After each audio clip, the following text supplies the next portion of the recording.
நாளுக்கு நாள் இதய சம்பந்தப்பட்ட பிரச்சனைகள் அதிகரித்து கொண்டே வருகின்றது. எனவே இதயத்தை நாம் எவ்வாறு பாதுகாத்துக் கொள்ளலாம் என்பதை பற்றி நம்மிடையே பகிர்ந்து கொள்ள வருகிறார் டாக்டர் பிரியா சொக்கலிங்கம் அவர்கள். நம் வீடியோலேவா நிகழ்ச்சியின் அடுத்த பகுதியாக வரவிருப்பது பல்லாண்டு வாழ்ந்திட. அனைவருக்கும் வணக்கம். கடந்த சில வாரங்களாக நம்மளுடைய உடல் நலத்தை, அதாவது ஹார்ட் ஹெல்த் அப்படிங்கிறது எப்படி நல்லா பாதுகாத்து கொள்ளணும் அப்படிங்கிறத பார்த்துட்டு இருக்கோம். ஸோ இன்றைக்கி நான் உங்களோட பகிர்ந்து கொள்ள போகிறது வேலை செல்லும் ஆண்களோ பெண்களோ வேலைக்கு செல்கிறார்கள், மிக ஒரு பிஸி ஷெட்யூலில் இருக்காங்க.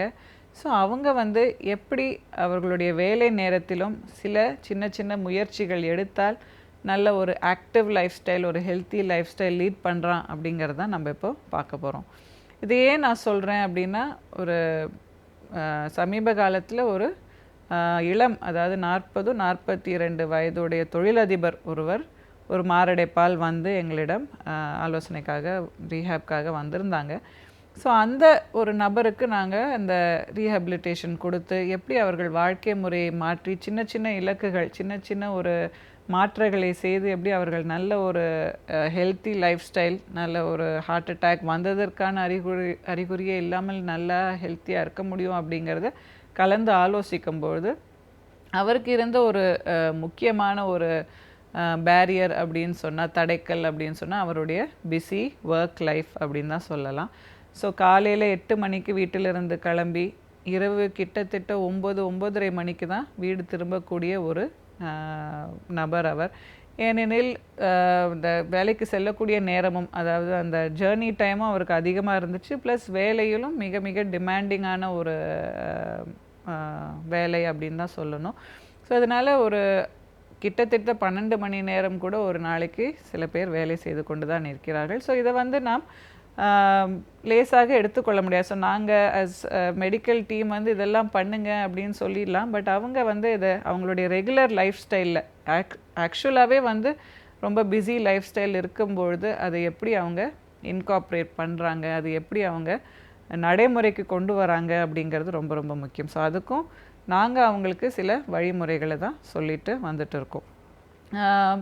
எக்ஸாம்பிளுக்கு இப்போ அந்த நபருக்கு முக்கியமாக நாங்கள் சொன்னது இப்போ நீங்கள் வேலையில் இருக்கும்பொழுது, அதாவது அந்த 10 மணி நேரம் வேலையில் இருக்கும்பொழுது என்னெல்லாம் சின்ன சின்ன மாற்றங்கள் செய்யலாம் அப்படின்னு யோசிச்சு பாருங்கள். ஏன்னா அவருக்கு செடென்ட்ரியாக தான் இருந்தது மோஸ்ட் ஆஃப் த டைம் அவருடைய வேலை.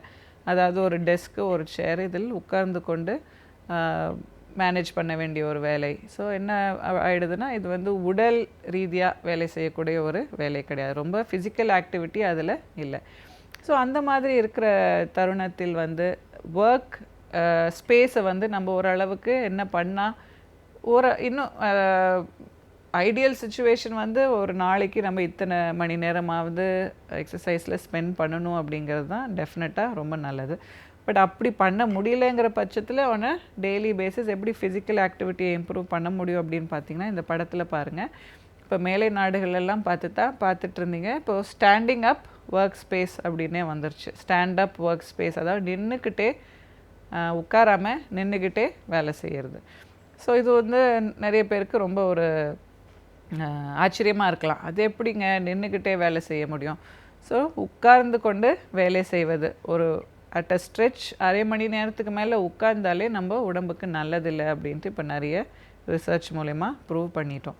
ஸோ அந்த உட்கார்ந்து கொண்டு இருக்கிற தருணத்தில் இடையிடையே ஒரு அரை மணி நேரத்துக்கோ 20 நிமிஷத்துக்கோ ஒரு முறை எழுந்து நின்று ஒரு ஃபியூ மினிட்ஸ், 5 நிமிடங்கள் 10 நிமிடங்கள், இது ஒரு சின்ன சேஞ்ச் தான். டெஃபினட்டாக இந்த சேஞ்சை நம்ம ஆஸ் அ ஆஃபீஸில் இருக்கிறவங்க எல்லோரும் ஓரளவுக்கு ஒத்துழைக்கணும், அதை ஆமோதிக்கணும். ஸோ இந்த ஸ்டாண்டப் ஒர்க் ஸ்பேஸ் அப்படின்னு சொல்கிறோம். ஸோ முழுமையாக நின்று கொண்டே செய்யணுங்கிறது கிடையாது. உட்கார்ந்து செய்யக்கூடிய வேலையிலிருந்து சில இடைவேளைகள் எடுத்து ஒரு 1/4 மணி நேரம் எழுந்து நின்று கொண்டு செய்யலாம். ஸோ அதே மாதிரி ஃபோன் கால்ஸில் நிறைய பேர் பிஸ்னஸ் ரிலேட்டடோ எதுவாக இருந்தாலும் ஃபோன் கால்ஸில் நிறைய டைம் ஸ்பெண்ட் பண்ண வேண்டியிருக்கு. இதேமே வாக்கிங், கால்ஸாக எடுக்கலாம். ஸோ மொபைல் ஃபோனில் பேசுகிற சமயத்தில் வந்து வாக் பண்ணிக்கிட்டு, ஸோ இந்த இதில் வந்து நம்மளுடைய பிளட் சர்க்குலேஷன் நல்லாயிருக்கும். அந்த சில 10 மினிட்ஸாக இருந்தால் கூட அந்த 10 மினிட்ஸ்க்கு ஓரளவுக்கு நல்லா வாக் பண்ணியிருப்பீங்க. ஸோ இது ரொம்ப முக்கியம்.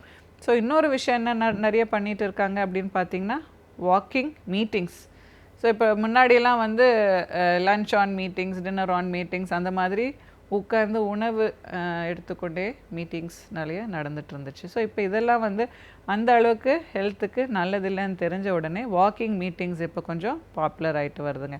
ஸோ உங்களுடைய கேம்பஸ்லேயோ ஒர்க் பண்ணுற இடத்துலையோ நடக்கிறதுக்கு ஒரு வாய்ப்பு இருந்ததுன்னா உங்களுடைய டீமை ஆனால் இதில் நீங்கள் இன்வால்வ் பண்ணணும். இது ஒரு தனி நபராக இதை முயற்சி எடுத்தால் டெஃபினட்டாக இதை நம்மளால் அச்சீவ் பண்ண முடியாது. ஸோ ஆஸ் எ டீம் இதில் எல்லாருமே கொஞ்சம் ஹெல்த்தி மைண்ட் செட்டோடு இருக்கும்பொழுது இந்த walking meetings, standing up at work, so இதெல்லாமே நல்ல ஒரு சின்ன சின்ன முயற்சிகள். ஆனால் டெஃபினட்டாக இந்த லாங்கர் ரன், ஸோ இப்போ அவர்களுக்கு ஒரு நாளைக்கு எவ்வளவு உடற்பயிற்சி செய்கிறாங்க அப்படின்னு பார்த்தா ரொம்ப ரொம்ப மினிமலாக இருக்கும், ரொம்ப கம்மியாக இருக்கும், குறைவாக இருக்கும். ஸோ அந்த மாதிரி உடற்பயிற்சிக்கு நேரம் இல்லாத தருணத்தில் இந்த மாதிரி சின்ன சின்ன மாற்றங்களினால் அவர்கள் அந்த உடற்பயிற்சி இலக்கை அடைய முடிகிறது. ஸோ 10 நிமிஷம்னு ஒரு ஸ்ப்ளிட் பண்ணால் கூட 3 அல்லது 4 முறை ஒரு நாளைக்கு 40-45 நிமிடங்கள் அவர்கள் நடந்து விடுவார்கள். ஸோ இதுவுமே ரொம்ப முக்கியம். அதே மாதிரி ட்ராவலிங், இப்போ நிறைய பேர் வந்து ஒர்க் ரிலேட்டட் ட்ராவல், அதாவது வேலை விஷயமாக வெளியூருக்கோ வெளிநாடுக்கோ அடிக்கடி போகிறத நாம் பார்த்துட்டு தான் இருக்கோம். ஸோ அந்த சமயங்களில் அவர்களால் எப்படி இந்த ஹெல்த்தி லைஃப் ஸ்டைல், இப்போ ஆக்சுவலாக ஊர்லேயே இருக்கும்பொழுது நல்ல ஒரு ரொட்டீனை ஃபாலோ பண்ணுறவங்களா இருந்தாலுமே இந்த ட்ராவல் பண்ணுறப்போ அவங்களுடைய எக்ஸசைஸ் பண்ணுறதுக்கான டைம் குறைஞ்சிடும். ப்ளஸ் நல்ல உணவு முறைகள் வீட்டிலோ அவர்கள் பழகிய இடத்தில் கிடைக்கக்கூடிய உணவு முறைகளோ அவர்களுக்கு அந்த புது இடத்தில் கிடைக்காமல் போய்விடலாம். ஸோ இந்த மாதிரி தருணங்களில் என்ன பண்ணலாம் டாக்டர் அப்படிங்கிறது நிறைய பேர் கேட்குற கேள்வி. ஸோ ட்ராவலிங் அப்போ அவர்கள் எடுக்கக்கூடிய சில முக்கியமான ஸ்டெப்ஸ் என்ன அப்படின்னு பார்த்தீங்கன்னா, நான் சொன்ன மாதிரி டெய்லி பேசிஸ் எங்கேயா போகிறீங்க அப்படின்னா நடந்து போகிறது. இப்போ ஏர்போர்ட்டில் இருக்கீங்க இல்லை ஸ்டேஷனில் இருக்கீங்கன்னா ஓரளவுக்கு 10-15 நிமிடங்களாவது நடந்து உங்களுடைய எக்ஸசைஸை கூட்டிக் கொள்ளுங்கள்னு சொல்கிறோம். அதே மாதிரி ஸ்டெப்ஸ், இப்போ ஆஃபீஸ் போகிறனாலும் இல்லை எங்கேயாவது ஒரு இடத்துக்கு போகிறனாலும் எஸ்கலேட்டர்லாம் எடுக்க வேண்டியதில்லை, லிஃப்ட்லாம் எடுக்க வேண்டியதில்லை இல்லையா. ஸ்டெப்ஸுங்கிறது எல்லா இடத்துலையும் மோஸ்ட்லி படிக்கட்டுகள் இருக்கும். ஸோ அதை நம்ம எவ்வளோக்கு எவ்வளோ உபயோகிக்கிறோமோ அந்த அளவுக்கு நமக்கு ஃபிட்னஸும் அதிகமாகுது, எக்ஸசைஸும் ஒரு நாளைக்கு வேண்டிய எக்ஸசைஸும் கிடச்சிரும். ஸோ இது ஒரு சின்ன ஒரு மாற்றம் தான். ஸோ அதே மாதிரி பார்த்திங்கன்னா காரில் போகிறவங்க நிறைய பேர் வந்து இப்போ ஷாப்பிங் போகிறோம் இல்லை மார்க்கெட்டுக்கு போகிறோம் அப்படின்னா காரை கொஞ்சம் தள்ளி நிறுத்துறது. ஸோ முடிஞ்ச அளவுக்கு நம்மலாம் சண்டை போட்டு காரை எப்படி வந்து அந்த கடைக்கு கிட்ட கொண்டு போய் நிறுத்தலாம் அப்படிங்கிறது தான் பார்க்குறோம். ஸோ அந்த அளவுக்கு டென்ஷனும் அதிகமாகிடுது இல்லைங்களா. ஸோ அந்த சமயத்தில் கிட்ட போய் நிறுத்தணும், திரும்பி வரும்போது சீக்கிரமாக வந்துடலாம், அந்த மாதிரி ஒரு இது இல்லாமல் கொஞ்சம் தள்ளி ஒரு 5 நிமிஷம் நடந்து போகிற மாதிரி ஒரு டிஸ்டன்ஸில் ஈஸியாகவும் இடம் கிடைக்கலாம், உங்களுக்கு போய் பார்க் பண்ணுறதும் ரொம்ப சிம்பிளாக இருக்கலாம். ஸோ அப்படி நிறுத்திட்டு போகும்போது அந்த 5-10 மினிட்ஸ் நடந்துட்டு போயிட்டு வர்றது ஒரு முக்கியமான ஒரு ஆக்டிவிட்டியாக இருக்குது. ஸோ பார்க்கிங் லாட்டே வந்துடுச்சு இப்போ நிறைய இடத்துல, அந்த பார்க்கிங் லாட்லேயும் தள்ளி நிறுத்துங்க, இல்லை ஒரு மாடியோ 2 மாடியோ மேலேயோ கீழேயோ நிறுத்திட்டு ஸ்டெப்ஸில் எடுத்துகிட்டு போங்க. ஸோ இந்த மாதிரி சின்ன சின்ன விஷயங்களை விழிப்புணர்வோடு செய்யும்பொழுது டெஃபினட்டாக நம்மளுடைய ஹெல்த்துக்கான நிறைய இலக்குகளை நம்மால் அடைய முடியுங்கிறது தான் இதில் ஒரு முக்கியமான கருத்து. ஸோ இதை தான் வந்து ஆஸ் அ டீம் நாங்கள் வந்து கார்டியாக் வெல்னஸ் இன்ஸ்டிடியூட் அப்படின்னு சொல்கிறது ஒரு டீம் ஒர்க்குன்னு சொன்னேன். அதில் முக்கியமாக வந்து ஆன் அ டெய்லி பேசிஸ் எப்படி வந்து பேஷண்ட்ஸ் ஹெல்த்தி லைஃப் ஸ்டைலை கொண்டு வர முடியும், இது ரொம்ப முக்கியம். அவங்களுக்கு இந்த ஆலோசனை ரொம்ப ரொம்ப முக்கியமாக இருக்குது. இதை பெரிய ஒரு இலக்காக கொடுக்காம சரி நீங்கள் இன்னிலேருந்து வாரத்தில் 150 நிமிடங்கள் எக்ஸசைஸ் செய்யணும் அப்படின்னு சொன்னால் நிறைய பேர் பயந்துடுறாங்க. ஸோ டெஃபினட்டாக எல்லாருமே வாரத்தில் அட்லீஸ்ட் 150 நிமிடங்கள் எக்ஸசைஸ் பண்ணணுங்கிறது தான் வேர்ல்ட் ஹெல்த் ஆர்கனைசேஷனுடைய வேண்டுகோள் கூட. ஸோ அதை வந்து பிரேக்கப் பண்ணிங்கன்னா ஒரு நாளைக்கு குறைந்தது 30 நிமிடங்கள் நல்ல ஏரோபிக் எக்ஸசைஸ், பிரிஸ்க் எக்ஸசைஸ் செய்யணும் அப்படிங்கிறது. 5 நாட்கள் இதை செஞ்சுட்டு வந்தால் 150 நிமிடங்கள் ஒரு வாரத்தில் நம்ம கவர் பண்ணிடலாம். ஆனால் இதை வந்து நிறைய பேரால் ரெகுலராக பண்ண முடிய மாட்டேங்குது. ஏன்? அவங்களுடைய லைஃப் ஸ்டைல் பிஸியாக இருக்குது, இல்லை நிறைய பேர் காலேஜில் படிக்கிறவங்க கூட பிஸியாக படிச்சுட்டு இருக்காங்க, டைம் இல்லை அப்படிங்கிறது ஒரு முக்கியமான ஒரு தடைக்கெல்லாம் நிறைய பேர் ஃபேஸ் பண்ணுறாங்க. ஸோ இதுக்கெல்லாம் அவங்களுக்கு ஆலோசனை கொடுத்து ப்ராக்டிக்கலாக எப்படி இதை இம்ப்ளிமெண்ட் பண்ண முடியும் அப்படின்னு சொல்லி அவங்களுக்கு இதை காட்டும்போது அதை எல்லாருமே பற்றத்துக்கு இது ஒரு நல்ல ஒரு அடிப்படையாக ஆயிடுது. சமூகம் என்பது நன்மைகளையும் தீமைகளையும் உள்ளடக்கியவை. எனவே நாம் நடந்து கொள்ளும் நடத்தையை பொறுத்தும் நாம் பேசும் வார்த்தைகளை பொறுத்தும் அனைத்துமே அடங்கும். எனவே நாம் சமூகத்தில் எவ்வாறு நடந்து கொள்ள வேண்டும் என்பதை பற்றி நம்மிடையே பகிர்ந்து கொள்ள வருகிறார் எழுத்தாளர் மனுஷபுத்திரன் அவர்கள். நம் வீடியோலேவா நிகழ்ச்சியின் அடுத்த பகுதியாக வரவிருப்பது தீதும் நன்றும்.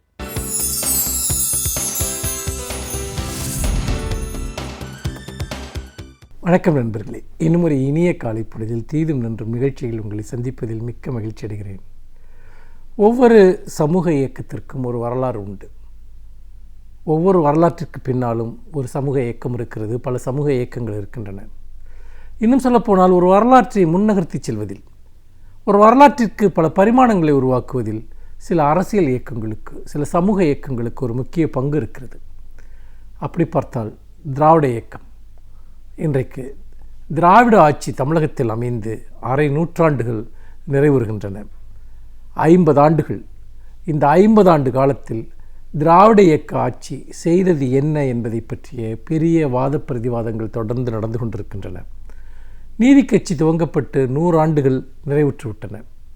நீதி கட்சியினுடைய தொடர்ச்சியாக தோன்றிய வழித்தோற்றலாக தோன்றிய திராவிட இயக்க ஆட்சி, திராவிட முன்னேற்றக் கழக ஆட்சி 1967 அண்ணா அவர்களுடைய தலைமையில் அமைந்த அந்த ஆட்சி என்பது இன்றைக்கு சரியாக 50 ஆண்டுகளுக்கு முன்பு துவங்கப்பட்ட அந்த ஆட்சியினுடைய 1/2 நூற்றாண்டை நாம் இப்பொழுது கொண்டாடி கொண்டிருக்கிறோம். இந்த 1/2 நூற்றாண்டு காலத்தில் திராவிட இயக்க ஆட்சியினுடைய சாதக பாதகங்களை பற்றியெல்லாம் பல விமர்சனங்கள், கேள்விகள் முன்வைக்கப்படுகின்றன. இவற்றை நாம் விவாதிக்கிற போது ஒன்றை நாம் மறந்துவிடக்கூடாது. அதாவது தமிழக வரலாற்றை நீங்கள் திராவிட இயக்க ஆட்சிக்கு முன் பின் என்று தான் நீங்கள் பிரிக்க வேண்டும். ஏனென்றால் திராவிட இயக்க ஆட்சி இங்கு தோன்றுவதற்கு முன்பு தமிழர்களுடைய நிலை என்ன, சாதி ரீதியாக ஒடுக்கப்பட்ட மக்களுடைய நிலை என்ன, பிற்படுத்தப்பட்டவர்களுடைய நிலை என்ன, தமிழகத்தில் கல்வியினுடைய நிலை என்ன, பெண்களுடைய நிலை என்ன என்பதையெல்லாம் நாம் சிந்தித்து பார்க்க வேண்டும். முக்கியமாக பொருளாதார ரீதியாக தமிழகம் எந்த இடத்தில் இருந்தது என்பதையும் கூட நாம் நினைத்து பார்க்க வேண்டும். திராவிட இயக்க ஆட்சி இங்கு தோன்றுவதற்கு முன்பு இங்கு இருந்த சூழல் என்பது மிகவும் பிற்பட்டதாக இருந்தது. மிகவும் மக்களுடைய வாழ்க்கை தரம் என்பது பெருமளவிற்கு அடிமட்டத்தில் இருந்தது என்று சொல்ல வேண்டும். முக்கியமாக 1967க்கு முன்பு, அதாவது 1960 65 வரைக்கும் தமிழகத்தில் பெரும் பஞ்சம் நிலவியதை வரலாற்று ஆய்வாளர்களும் வயதில் முதிர்ந்தவர்களும் அறிவார்கள். குடிப்பதற்கு கஞ்சி இல்லாத ஒரு வாழ்க்கை அது. அன்றைக்கு அரிசி கிட்டாமல் இறக்குமதி செய்யப்பட்ட ரவைக்காகவும் கோதுமைக்காகவும் மக்கள் ரேஷன் கடைகளில் கியூவில் நின்ற காலம் அது. பட்டினிச் சாவுகள் எங்கெங்கும் பரவலாகி கிடந்த நிலை. பெருமளவிற்கு குடிதண்ணீர் வசதிகளோ அல்லது சாலை வசதிகளோ கிராமப்புற மக்களுக்கு கிட்டாத ஒரு நிலை 1967க்கு முன்பு இருந்தது என்பதை நாம் மறந்துவிடக்கூடாது. அப்படிப்பட்ட ஒரு சூழ்நிலையில் நீங்கள் மக்களுக்கு போக்குவரத்து வசதிகளற்ற, சாலை வசதிகளற்ற, அடிப்படை சுகாதாரம் வசதிகளற்ற, அடிப்படை கல்வி கிடைக்காத, சாதி ரீதியான பெரும் கொடுமைகள் அரங்கேறி கொண்டிருந்த ஒரு காலமாகத்தான் திராவிட இயக்கம் இங்கு ஆட்சிக்கு வருவதற்கு முந்தைய ஒரு காலம் இருந்தது என்பதை நீங்கள் நினைத்து பார்க்க வேண்டும்.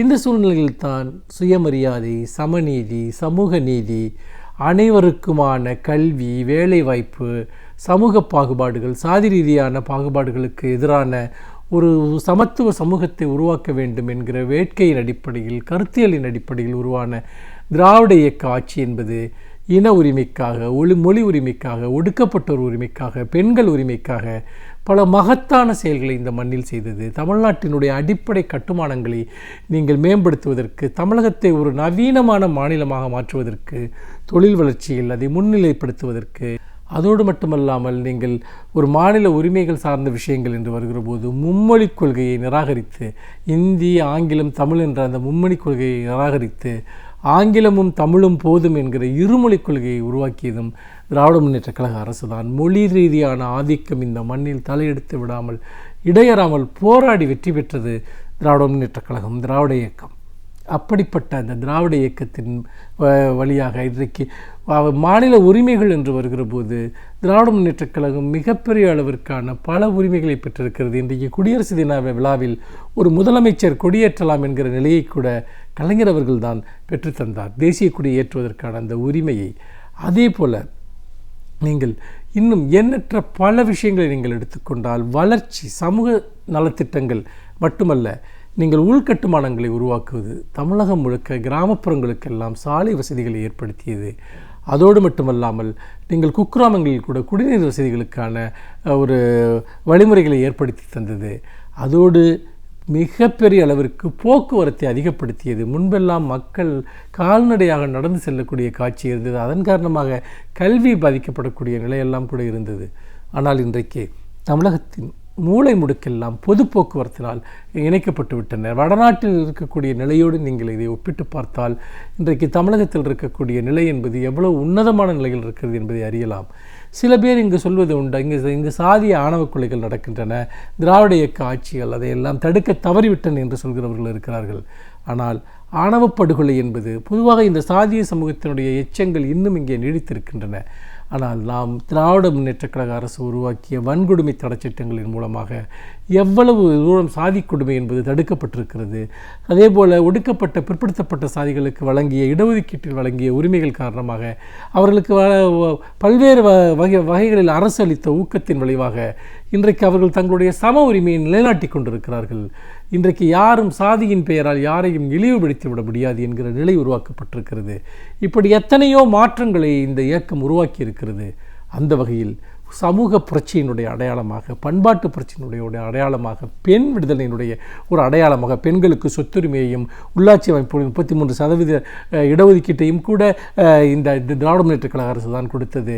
விமன் எம்பவர்மெண்ட் என்று சொல்லக்கூடிய அந்த மகளிர் சுய உதவி குழுக்களை அமைத்ததும் இந்த திராவிட முன்னேற்றக் கழக அரசு தான். இப்படி எல்லா தரப்பினருக்குமான மாற்றுத்திறனாளிகள், அரவாணிகள், இப்படி பல தரப்பினருக்குமான உரிமைகளையும் திராவிட இயக்க அரசு, திராவிட முன்னேற்றக் கழக அரசு பெற்று தந்திருக்கிறது என்கிற வகையில் இந்த அரை நூற்றாண்டு என்பது தமிழர்களுடைய வாழ்வில் மிகப்பெரிய புரட்சிகளை ஏற்படுத்திய ஒரு காலகட்டம். அதற்கு திராவிட இயக்கம், திராவிட முன்னேற்றக் கழகம் முழுமையாக உரிமை கொண்டாடுகிறது என்பதை இங்கே பதிவு செய்ய விரும்புகிறேன். இந்த சாதனைகள் தொடரப்பட வேண்டும். அதுதான் இந்த சமூகத்தினுடைய மறுமலர்ச்சிக்கு அடித்தளமாக அமையும் என்று சொல்லி மீண்டும் இன்னும் ஒரு புதிய சிந்தனையோடு உங்களை சந்திக்கிறேன். நன்றி, வணக்கம். பாவங்களில் மிகப்பெரிய பாவம் பயம் என்பார்கள். பயம் என்பதை நாம் ஒதுக்கிவிட்டால் எந்த துறையிலும் நம்மால் சாதிக்க முடியும் என்கிறார்கள் பல சாதனையாளர்கள். எனவே நாம் இன்று சந்திக்கவிருக்கும் சாதனையாளர் யார் என்பதை பார்க்கலாம். நம் விடியலை வா நிகழ்ச்சியின் அடுத்த பகுதியாக வரவிருப்பது சிறப்பு விருந்தினர் பகுதி.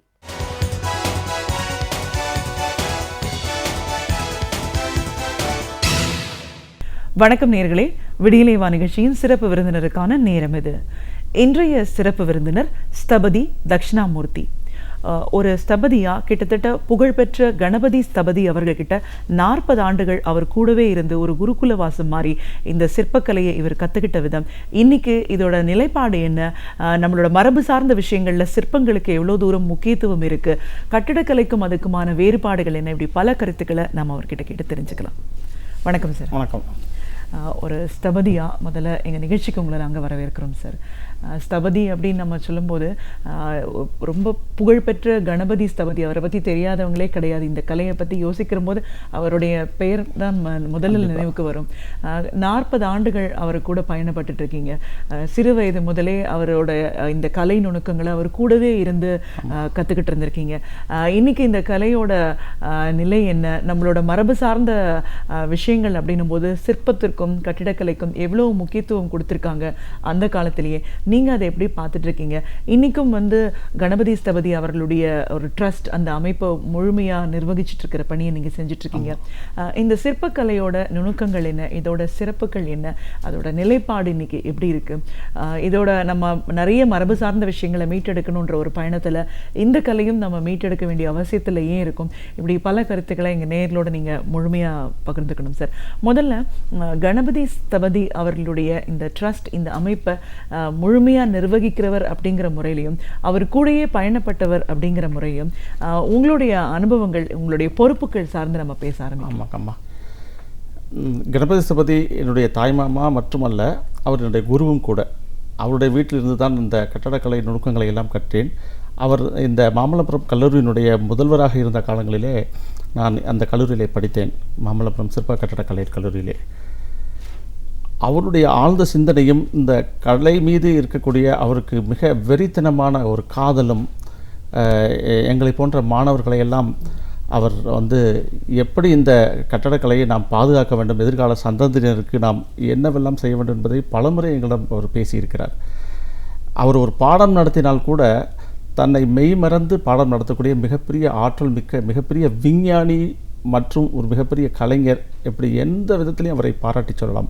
அந்த அளவுக்கு மிகப்பெரிய உயர்ந்த சிந்தனையாளர், அப்பேற்பட்ட குரு எங்களுக்கு வாய்த்திருக்கிறார் என்பதை நினைத்து நிச்சயமாக நாங்கள் ஏதோ புண்ணியம் செய்திருக்கிறோம் என்ற ஒரு எண்ணம் தோன்றுகிறது. இந்த கட்டடக்கலையை பற்றி நாம் சொல்லும் பொழுது இந்த எங்களை மரபு கட்டட கலைஞர்கள் என்று எங்களை நாங்கள் சொல்லிக்கொள்வோம். இன்று எப்படி மாடர்ன் ஆர்கிடெக்ட்ஸ் எல்லாம் இருக்கிறார்களோ அதே போன்று எங்களை மரபு கட்டட கலைஞர்கள் என்று சொல்லிக்கொள்வோம். மரபு கட்டட கலைஞர்கள் வந்து இந்த பாரத தேசத்திற்கு உரித்தவர்கள். அவர்கள் இந்த மண்ணில் தோன்றிய கலைக்கு கட்டடங்களுக்கு எல்லாம் சொந்தக்காரர்கள். இவர்கள் வந்து பல்லாயிரம் ஆண்டுகள் பழமை வாய்ந்த இந்த கட்டடக்கலைக்கு இவர்கள்தான் வந்து ஆரிஜினேட்டர்ஸ் என்று சொல்லலாம்.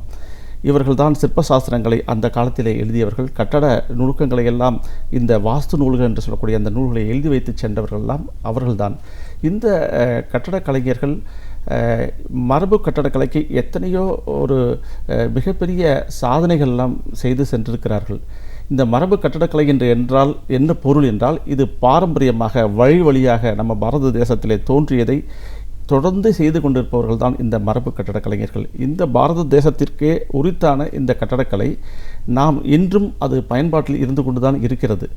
சொல்லப்போனால் இந்த மரபு கட்டடக்கலை இப்போது நாம் சொல்கிறோமே, இயற்கை மருத்துவம் என்று சொல்கிறோம், இயற்கை வேளாண்மை என்று சொல்கிறோம், இயற்கை உணவு என்று சொல்கிறோம். அதுபோல இந்த குறிப்பாக சொல்லவென்றால் இந்த திராவிட நாட்டிலே, இந்த தமிழ்நாட்டிலேயே வந்து இதற்கென ஒரு பிரத்யேகமான கட்டடக்கலை அமைப்பும் கூறுகளும் சிற்பக்கலையும் உண்டு என்று நான் வலியுறுத்தி கூட சொல்லலாம். இப்படி எவ்வாறு நாம் இயற்கைக்கு ஒரு முக்கியத்துவம் கொடுக்கிறோமோ, இயற்கை மருத்துவத்திற்கு எப்படி முக்கியத்துவம் கொடுக்கிறோமோ, இயற்கை உணவுக்கு கொடுக்கிறோமோ, அதுபோல் நாம் இந்த மரபு கட்டடக்கலைக்கும் நாம் மிகப்பெரிய முக்கியத்துவத்தை கொடுக்க வேண்டும்.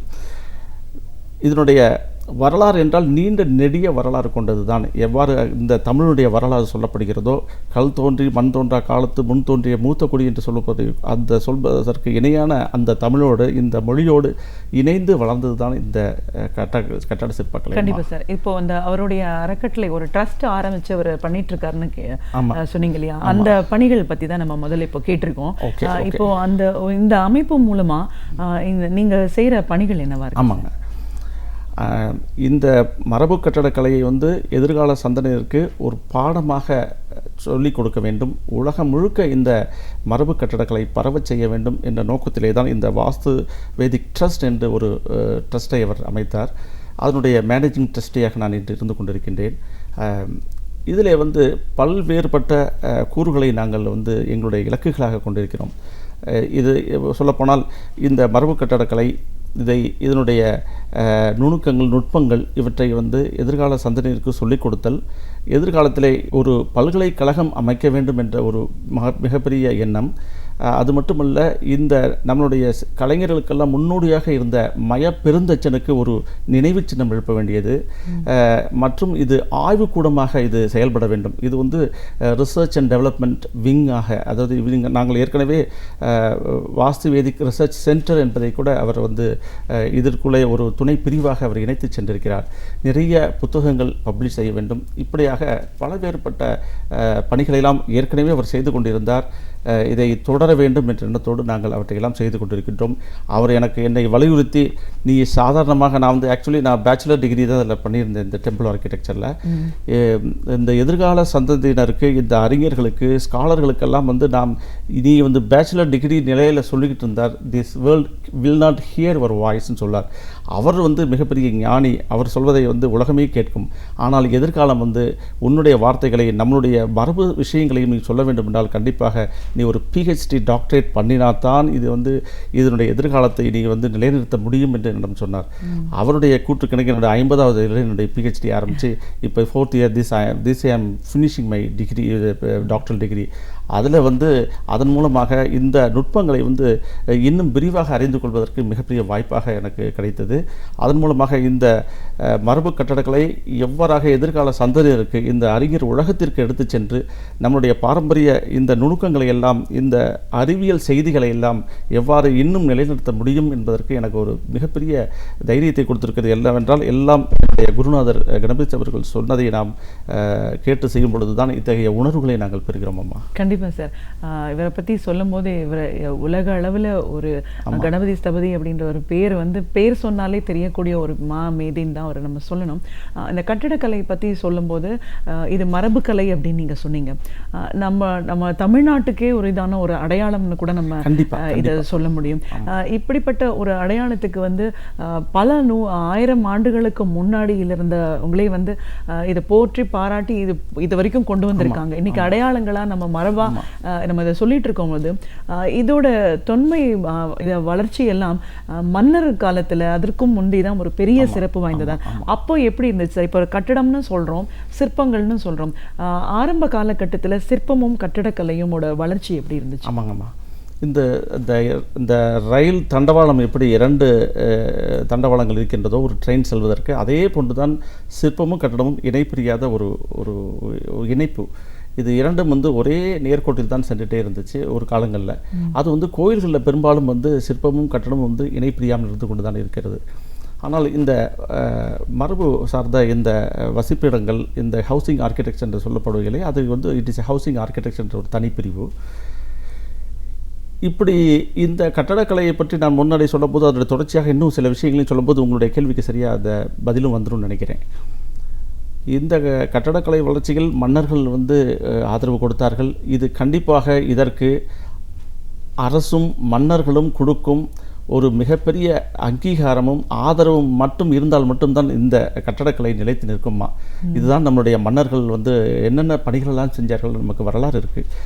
மொஹஞ்சதாரோனுடைய கட்டடக்கலையும் சிற்பங்களும் பார்க்கும்போது கூட இது எல்லாம் திராவிட நாட்டினுடைய கட்டடக்கலையும் சிற்பக்கலையும் சார்ந்ததாக தான் இந்த அறிஞர்கள் சொல்கிறாங்க, ஆராய்ச்சி சொல்லுது. ஸோ அப்பேற்பட்ட மிக உன்னதமான நிலையில் இருந்த கட்டடக்கலையானது மிக நல்ல முறையிலே தான் வளர்ந்து வந்தது. ஆனால் என்ன ஆயிற்று, இந்த ஆங்கிலேயர்கள் நம்மளுடைய நாட்டை ஆளும் பொழுது அவர்கள் பாரத நாட்டு மரபு கட்டடக்கலைக்கு அவ்வளவு முக்கியத்துவம் கொடுக்கவில்லை என்று நான் உண்மையாக சொல்ல வேண்டும். காரணம் என்னவென்றால் 1910-20s வந்து டிராவிடியன் ஆர்கிடெக்சரை பற்றி டாக்டர் ஹாவேல்ங்கிற ஒரு அயல்நாட்டு அறிஞர் மிகப்பெரிய அளவில் வந்து விளக்கமாக எழுதியிருக்கிறது புத்தகத்தில். என்னென்னா, இந்த பிரிட்டிஷ்காரர்கள் வந்து நம்ம நாட்டை ஆளும் பொழுது நீங்கள் வந்து ஏன் வந்து அயல்நாட்டு கட்டடக்கலையை நீங்கள் ரயில்வே ஸ்டேஷன்லையும் இந்த ஹைகோர்ட்லையும் நீங்கள் ஏன் கட்டுறீங்க? These country has got their own traditional people, architects. அவங்களுக்காக ஒரு கணக்கு இருக்குது, அவங்களுக்காக ஒரு வரலாறு இருக்குது, அவங்களுக்கு ஒரு மரபு இருக்குது. இவ்வளோ கெட்டிக்காரர்கள் நீங்கள் பார்த்தீங்கன்னா மாடர்ன் ஆர்கிடெக்ட்ஸ் வந்து ஒன்லி அவங்க they will drawings according to the concept and execute the work with the different people. அது ஒரு கன்சல்டன்ஸ் அப்படிலாம் இருந்துகிட்ருக்கோம். எங்களது பொறுத்து அப்படி கிடையாது. ஏனென்றால் நாங்கள் டிசைன் பண்ண வேண்டியதை நாங்கள் தான் அதை செய்ய வேண்டும். அதாவது கிராஃப்ட், அந்த தொழிலும் இந்த அறிவும் வந்து ஒருங்கே அமைந்த ஒரு மிகப்பெரிய வெற்றி பெற்ற அமைப்பாகத்தான் நம்ம பாரத நாட்டில் இன்றைக்கி இருந்துட்டு இருக்கிறனால தான் எங்களுடைய பணிகள் 2000 என்ன 10,000 ஆண்டுகளை தாண்டி இன்று வாழ்ந்து கொண்டிருக்கிறது. அப்படி அந்த ஹாவேல்ங்கிறவர் வந்து ரொம்ப உயர்த்தி சொன்னார், உங்கள் நாட்டில் இந்தியாவில் வந்து இவ்வளோ ஒரு கட்டட கலைஞர்கள் பெருமை வாய்ந்தவர்களாக இருக்கிறாங்களே, அவங்களெல்லாம் பயன்படுத்தி why don't you build the structures in. அவங்கள வந்து கூலி வேலைக்காரங்களாக தான், அவங்க தொழிலாளர்களாக தான் யூஸ் பண்ணாங்க. அவங்களாம் ஜஸ்ட்டு அவங்க கொடுக்குற ஒரு டெம்ப்ளேட்டுக்கு these people use to carve the things கிரானைட்லாம். அப்படி தான் இருந்தது. அப்படி மிக மங்கி போன காலம் அது.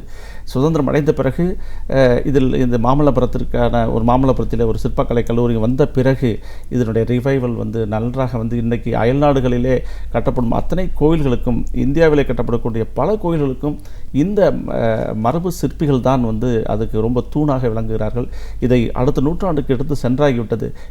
இன்னும் எதிர்காலங்களிலே நாம் அதே போன்று செயல்பட வேண்டும் என்று தான் அனைவரையும் விரும்பி கேட்டுக்கொள்கிறேன். அதே போன்று சிற்பக்கலையும் சொல்ல வேண்டும். சிற்பக்கலைக்கும் ஒரு மரபு உண்டு. அந்த சிற்பக்கலை மரபு என்பது ஒரு தனித்துவமான மரபு. அது இப்போ நீங்கள் இன்றைக்கெல்லாம் பார்க்கலாம், நம்ம நிறையா வந்து கான்டெம்பரரியில் வந்து ஸ்கல்ப்சர்ஸ்லாம் 100 feet 200 feetலாம் செஞ்சிட்ருக்குறாங்க. அது how far it will be related with our ancient ஆர்ட்னு சொல்லும்போது கண்டிப்பாக இல்லை. இது ஏன்னா இது வந்து ஒரு சிற்பம் வந்து பண்டைய காலத்தில் இந்த மரபு சிற்பம் என்ன சொல்லக்கூடியது அது வந்து கேரக்டரை தான் அது வந்து ரெப்ரசன்ட் பண்ணுறதுமா. நீங்கள் வந்து மாமல்லபுரத்தில் பார்க்கலாம், நரசிம்மவர்மனுடைய சிலை இருக்குது, மகேந்திரவர்மனுடைய சிலை இருக்குது, எத்தனையோ தெய்வங்களுடைய இறைவனுடைய உருவங்கள்லாம் இருக்குது. So we cannot find differences between who is God, who is human being.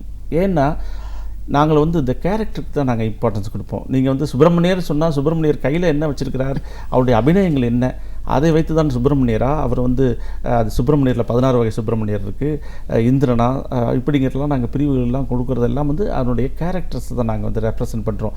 Mahendravarman உயரமானவரா, குட்டமானவரா, குட்டையானவரா, கருப்பா வெள்ளையா தெரியாது, but we represent the Mahendravarman's qualities இந்த ஸ்டாச்சூஸ். இதை வந்து பல்லவர் காலத்தில் வந்து ரொம்ப அருமையாக பண்ணியிருக்கிறாங்க. நீங்கள் வந்து உதாரணமாக நரசிம்மவர்மனுடைய சிலை ஒன்று இருக்கிறது, நரசிம்மவர்மன் காலத்திலே அந்த கிருஷ்ண மண்டபம்னு மாமல்லபுரத்தில் ஒன்று செஞ்சுருக்கிறாங்க.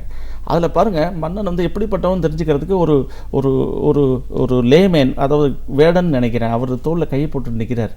தட் மீன்ஸ் மக்களோடு எப்படி அந்த மண்ணை நெருங்கி இருந்தான், மக்களோடு அவனுடைய உறவு எப்படி இருந்ததை ரெப்ரசன்ட் பண்ணுதுமா. இதைத்தான் வந்து இந்த மரபில் வந்து நாங்கள் வந்து மிகப்பெரிய விஷயமா நினைக்கிறோம். இப்போ வந்து சிற்பங்கள்லாம் செய்கிறது வந்து நம்முடைய மரபு சிற்பிகள் சிற்பங்களை வந்து சிற்ப சாஸ்திரங்களில் சொல்லப்பட்டவாறு அது சொல்லக்கூடிய கருத்துக்களுக்கு இணையான விஷயங்களை நாங்கள் செஞ்சிட்ருக்கிறோம். அதே சமயத்தில் இன்றைய காலத்திலே வந்து இந்த ரியலிசம்னு ஒன்று வருது, அதில் வந்து கடவுள் படிமங்கள்லாம் நிறைய செஞ்சுக்கிட்டு இருக்கிறாங்க. கண்டிப்பாக அதற்கு நாம் வந்து அதையும் நாம் வந்து தவிர்க்க வேண்டும். ஏனென்றால் கடவுள் வேறு, மனிதன் வேறு. கடவுள் வந்து மனிதனை விட ரொம்ப உயரத்தில் இருக்கிறவர்.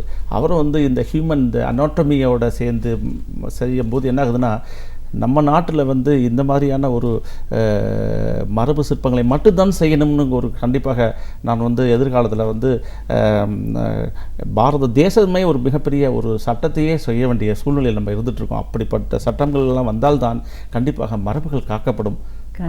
கன்னியாகுமரியில் இருக்கிற இப்போ இந்த திருவள்ளுவர் சிலையை எடுத்துக்கிட்டான், இதை நம்ம சிற்பம் அப்படின்னு சொல்லுவோமா, இதை நம்ம ஒரு கட்டிடம்னு சொல்லுவோமா? இதுலேயும் ஒரு மேத்தமெட்டிக்ஸ் இருக்கு, ஒரு கால்குலேஷன் இருக்கு அப்படின்னு ஒரு ஸ்தபதியா இந்த அமைப்பு உருவான விதம் பற்றி நீங்கள் எப்படி சொல்லுவோமா? இது வந்து வள்ளுவர் சிலைங்கிறது வந்து ஒரு கணபதி சிற்பர்கள் டிசைன் பண்ணது. பட் இந்த சிறியவனுக்கு வந்து அதை விளக்கி சொல்லக்கூடிய மிகப்பெரிய வாய்ப்பு கொடுத்தது உங்களுக்கு நன்றி சொல்லணும்னா, இந்த சிற்பம் வள்ளுவர் சிலையினுடைய சிற்பம் என்பது வந்து கண்டிப்பாக அது ஒரு சிற்ப கட்டடம் என்று சொல்லலாம். அதாவது மிகப்பெரிய கட்டடம். ஒரு கட்டடத்திற்கு எவ்வாறாக ஒரு கடைகால் என்று சொல்லக்கூடிய ஃபவுண்டேஷன் வேணும், அதை தாங்கி நிற்கக்கூடிய அந்த சூப்பர் ஸ்ட்ரக்சர் வேணும், அதுக்கு ரூஃப் வேணும், அதை லோட் டிஸ்ட்ரிபியூஷன் மெத்தடாலஜி, என்ஜினியரிங் எல்லாம் சேர்ந்து இருந்தால் தான் ஒரு மிகப்பெரிய சிற்பத்தையை வடிவமைக்க முடியும். அதே போல் நாங்கள் தஞ்சை பெரிய கோயிலை கூட நாங்கள் வந்து சிற்பமாகத்தான் சொல்லலாம். தஞ்சை பெரிய கோயில் மிகப்பெரிய சிற்பம் என்று சொல்லலாம். அதே போல் வள்ளுவர் சிலை மிகப்பெரிய கட்டடம் என்று சொல்லலாம். ஸோ என்ன காரணம் என்றால், நான் முன்பே சொன்னது போல் சிற்பமும் கட்டடமாகவும் வந்து கொள்கை அளவிலே ஒரு அதனுடைய கணக்கீட்டு அளவிலே அதனுடைய தாத்பரியம் என்று சொல்வார்களே, அவைகளெல்லாம் ஒன்றுபட்டு தான் இருக்கின்றன.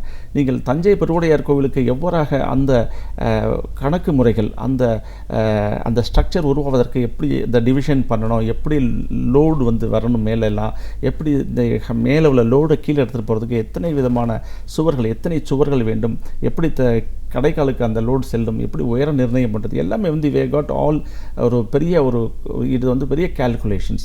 அந்த கேல்குலேஷன் தான் வந்து ஐயா அவர்கள் அடிக்கடி சொல்வார்கள், இந்த தஞ்சை பெருவுடையார் கோயில் எவ்வாறு நிலைத்து நிற்கிறதோ, 1000 ஆண்டுகளை தாண்டி நிற்கிறதோ, அதே போன்று நிச்சயமாக திருவள்ளுவர் சிலையும் நிற்கும். அது சுனாமியை வென்ற சிலை என்று எல்லோருக்குமே தெரியும்.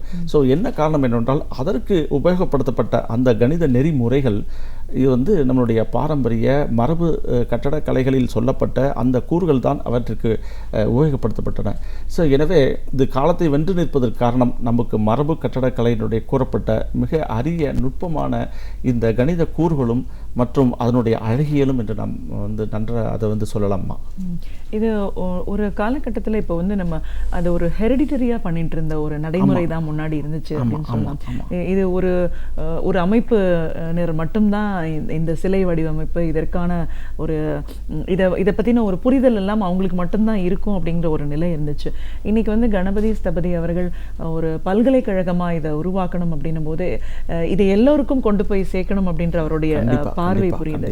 இதை எப்படி வந்து இது எல்லாராலையும் பயில்றதுக்கான ஒரு வாய்ப்பு இருக்கா? இதோட நெறிமுறைகள் என்ன? இந்த வாய்ப்பை வந்து எப்படி இவ்வளோ தூரம் எல்லாருக்கும் அவர் கொடுக்க முன் வந்திருக்காரு? ஆமாம், அவர் வந்து ஏற்கனவே அவர் he was a government servant in government college of architecture ஸ்கல்ப்சரில். ஸோ இது வந்து இட் இஸ் ஒரு பொது நோக்கு எல்லோருக்காகவும் ஒரு ஆரம்பிக்கப்பட்ட அந்த கல்லூரி பட்டறை அளவில் இருந்த இந்த சிற்பக்கலை துறையை ஒரு பட்டப்படிப்பு வரைக்கும் அவர் வந்து கொண்டு சென்றது வந்து கணபதிஸ்தம்பனுடைய விடாமுயற்சியும் அவருடைய அயராத உழைப்பும் தான். அதன் மூலமாக பட்டங்களை பெற்றவர்கள் இன்று மேல் பட்டங்களை பெற்று இன்று எத்தனையோ முனைவர்களை உருவாக்கி இருக்கிறது இந்த கல்லூரி என்று சொல்லலாம். அப்படி நிறைய இப்போது அறிஞர்கள் உருவாகிவிட்டார்கள். அதே சமயம் இந்த சிற்பக்கலையினுடைய பணிகளையும் இந்த தொழில் செய்வதிலேயும் சிறந்த நிபுணர்களாக அந்த கல்லூரி ஒரு சரித்திரத்தை படைத்திருக்கிறது என்று காரணம் என்றால் இது வந்து ஒருமுகப்படுத்தப்பட்ட ஒரு பிரிவினருக்காக மட்டும் உருவாக்கப்பட்டதே அல்ல. இதில் அனைவரும் இந்த சிற்ப கட்டடக்கலையை கற்கலாம் என்ற நோக்கத்திலே அரசாங்கம் நடத்தும் பொழுது பல்வேறுபட்ட அவர்கள்